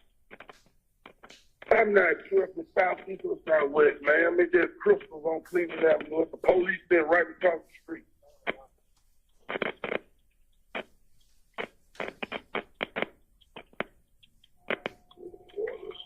All right, sir, we're going to get the officer out. There's an emergency call. Like I said, they're coming to you, okay?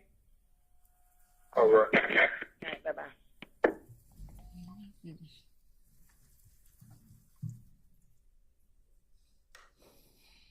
Thank you, Ms. Latners. Your Honor, no further questions by the state. Thank you. Oh, wow. Okay. Defense attorneys have questions for this witness? Go ahead.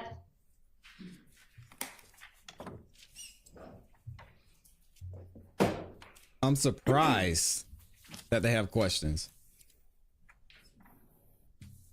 Let me see. Good afternoon. Good afternoon. Ms. Latners. Ms. Latners, I want to ask you some questions concerning various matters here this afternoon. I'd like to begin, Ms. Latners, with an October 1st, 2020.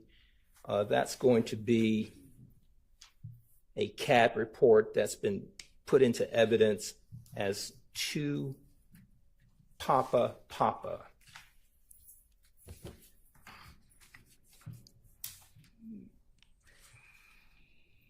Do you have that one before you?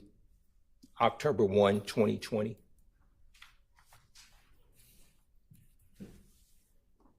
Yes. Okay.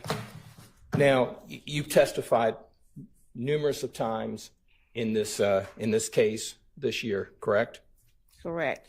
And we have heard today numerous 911 calls, right?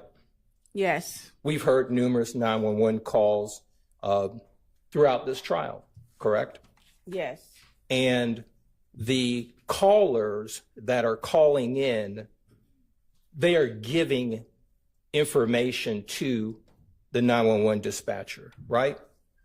911 operator. The 911 operator, correct? Correct. They're giving a story. They're telling a certain story of what they say happened, right? Correct. Sometimes it's true, correct? Correct. Sometimes it's not true, right? Correct. Okay. Now, I want to direct you to October 1st, 2020. That call began at 22:50 hours. That would have been around 10:50 in the evening, correct? Correct. Nighttime in the state of Georgia, right? Correct. Okay. Now, I want to direct you to page 2 of that CAD report. Specifically at 10:120 at 10:51, it says 44V. You've testified that that would be a robbery or carjacking or something of that nature. Is that correct? 44 is a vehicle robbery, right? A vehicle robbery of a gold Buick LaCrosse, according to the report. I don't know what we're going to get out of this cross, Right. but The caller indicated that his name was Gary, correct? Correct. This caller says that the person involved was a dark-skinned, tall black male. Is that right? According to the CAD report? Yes. And according to the information that was given to the 911 operator, right? Correct. Okay. Now, during the course of this CAD report and the officers being out there, there was an officer who responded, right? Correct. And according to the report, the officer that responded was a Officer Ravillis. Is that right? Correct. Okay. This CAD report documents a time frame from 2250, 1050 hours to 2326 when it says it's clear, correct? Correct. Little under an hour, right?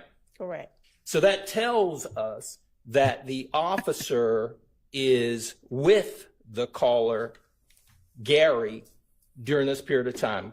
Clear, correct? Objection, Your Honor. Calls for speculation. Sustained. Now, Ms. Latners, let's talk about the entry where it has on page 2, 10-1-20, 11-12. It says raised robbery, correct? Yes. That means that Officer Ravillis is raising up or calling a robbery detective. Is that right? That's right. Okay. Now, when that's happening, there's an entry in the CAD report that then tells us on 10-1-20 at 11-26, look at the jury and tell them what it says with regard to that particular entry. Unit advised, caller not being cooperative at 11:26 p.m. hours. Ms. Latners, tell this jury, how long have you been doing this work? 34 years. You are set to retire this year, correct? Again, yes. Again? Wow. Until we let you go. No, I'm retiring. Okay, that's right. Now, tell this jury, you've seen this entry on numerous CAD reports, is that right? Correct. Tell this jury, based upon your experience, your 34 plus years of doing this kind of work, coming into a courtroom and talking to a jury and giving us information, caller not cooperating. Tell this jury what that means. Objection, Your Honor. Relevance and compound. Sustained. I'll break it up. Ms. Latners, can you tell this jury, based upon your experience as a 34-year operator, employee with the City of Atlanta Police Department as a custodian of 911 calls and CAD reports, when this particular entry is in there, what does it mean? It means 911 operator only can receive what they get from the caller. Once the officer get out on the scene, he investigates and he advised his dispatcher to change the call to a different incident. Okay. And she does what he asks him to do. Okay. Now, the responding officer, he raises up robbery, right? Correct. So he's talking to a robbery detective, correct? Correct. All right. Now, when he's talking to a robbery detective, the Officer Avilas then goes to a code of a 44V. Tell the jury one more time what 44V means. 44V is vehicle carjack. Now, we have gone then on this report within that hour from a vehicle robbery, tell this jury what 39 means. Objection, Your Honor. Asked and answered. Overruled. I mean, When it did he may have ask been, that? but I'm going to permit it. Tell Yeah, I this don't know when he asked jury that. what 39 means. Information for the officer. That means that he gathered the information that he needed and he changed it to a 39. So the officer who's on scene, correct? Correct. On the scene with Gary, correct? Correct. On the scene getting information, correct? Correct. It starts out as a robbery of a vehicle, right? Correct. On the scene at that location, the officer and the raised robbery detective, they change it from an armed robbery to an information. Is that correct? Correct. An information is not a crime, correct? Correct. Great question.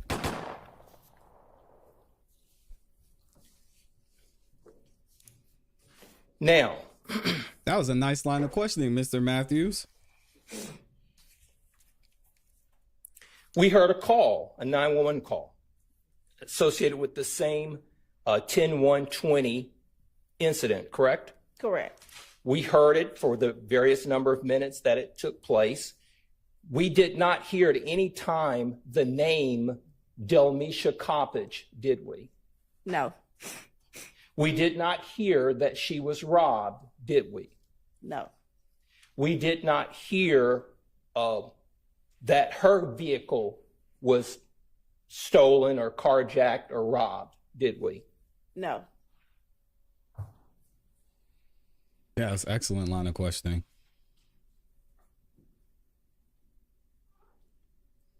Did we hear any description of any vehicle other than a 2016 Buick LaCrosse?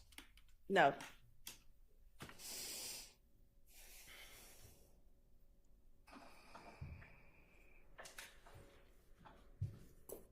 Did we hear any description in the 911 call other than strike that?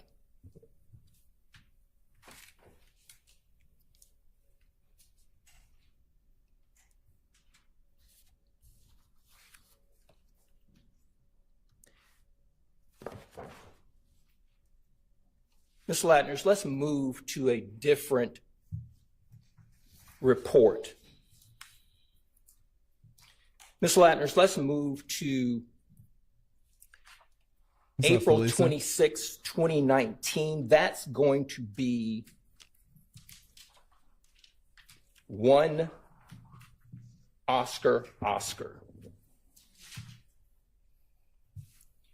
You tell me when you have it.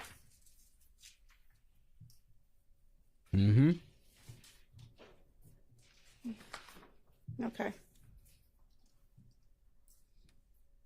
You have it, Ms. Latners? Yes. Okay. You didn't prepare the report, right? Yes. You didn't make any of the entries, correct? Correct. The report started out as a possible person shot, correct? Correct. It was downgraded to no one being shot, correct? Correct. Now, there was no description of a perpetrator on the report, correct? Correct. It stated that there was no information or a tag number given to this vehicle that is alleged to have been involved, correct? Correct. And this entire time frame was from 12:39 a.m. to 5:06 a.m., correct? Yes. Now,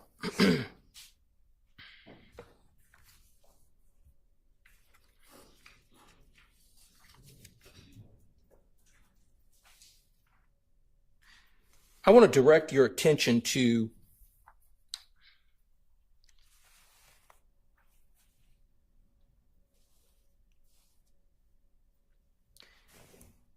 page 3 on the CAD narrative. I wanted you to go down to April 26, 2019, 12:49 a.m., 7078. You see that entry, Ms. Latners? It says gate code 478. gate code 478. Correct. Can you tell this jury gate code 478? Tell this jury what that means. It means the apartment had a gate around it with a code. So that tells us that in order to get into this particular garage, it requires a gate code to enter, correct? Objection, Your Honor. Calls for speculation. Sustained. Based on your training and experience and doing these particular CAD reports and testifying about them, have you seen gate codes in other CAD reports? Objection. Relevance. Overruled. Sorry, Leon. You asked me, have I seen it in other CADs? Yes. Have you seen gate codes in other CAD reports? Well, it all depends on where you live and if the apartment have gates and have a code for it. Okay. The 478, is that an internal number that's used for CAD reports? Or is that the code to this particular gate in this garage? That's the code for this garage. Okay. So the person, yep, he's got so you if there. you punch 478, you will gain access to this particular, according to this CAD report. Objection, Your Honor. Calls for speculation. Sustained. Okay. Come on, Mr. Matthews, you got it.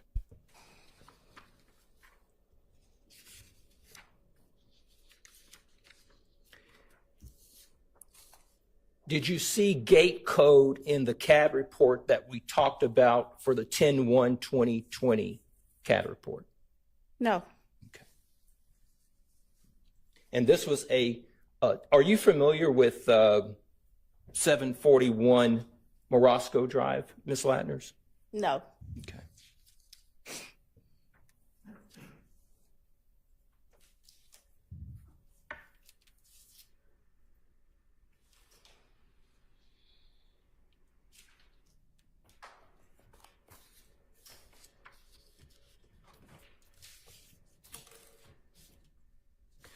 Your Honor, thank you. All right. Do any other defense counsel have questions for this witness? Nope. All right. Any redirect? Very brief, All right. Your Honor. Ms. Landers, Just Whitaker's just a ready few for seconds lunch. ago, You we were hear? talking a lot about She's this talking gate real code quick. on 1 Oscar. Is that at 12:49 a.m.? Yes. What is the line 3 minutes after that gate code line? Person left in a black Ford Mustang. Does it say perp or person? Perp left in a black Ford Mustang. Now, Ms. Latner's going back to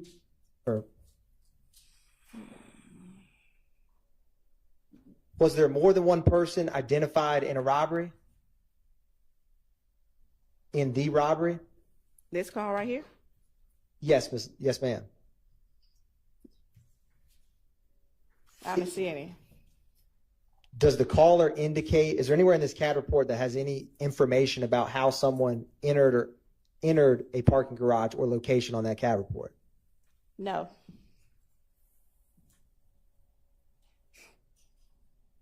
Is there any information at all about, is there anything else other than just that line of the gate code 478? That's it. Is there any information about whether you need a gate code to walk in?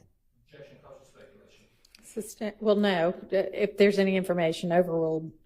Is there any information about whether that gate is broken? No. Is there anything in this CAD report that indicates whether the robber was visiting someone in the complex? No. And Ms. Latner's going back to Papa, when a call comes in on cross-examination, you were asked about some information's true, some information's false. Do you recall that? Yes. Is there any way to know when someone, before officers arrive, what's true or not true about what a 911 caller is stating? No. Interesting, Yvonne. And from the 911 dispatcher's perspective, do you try to determine if what is being said is true or not true before you respond? It's not their job. And is the initial officer's perspective of an on-scene victim the end of any further investigation? You can answer that if you know that from your personal knowledge. Repeat the question. If an officer, do you remember on cross, you have discussed about the 44V being changed to 39 info for officers? Correct. In Atlanta Police Department protocol or procedure, if you know it, does that stop a case? Can no for Overruled. Based on your own knowledge. Can you complete the question, please? Yes. I'm sorry. Can further investigation by the Atlanta Police Department be done on a case where the initial officer changes the call to 39 info for officers? Overruled. Yes.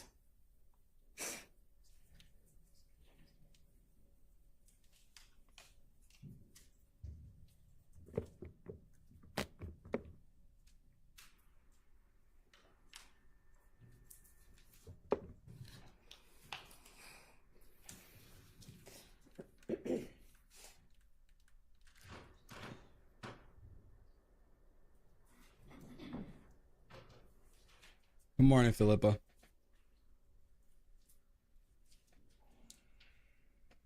Miss Love is over there coaching them up.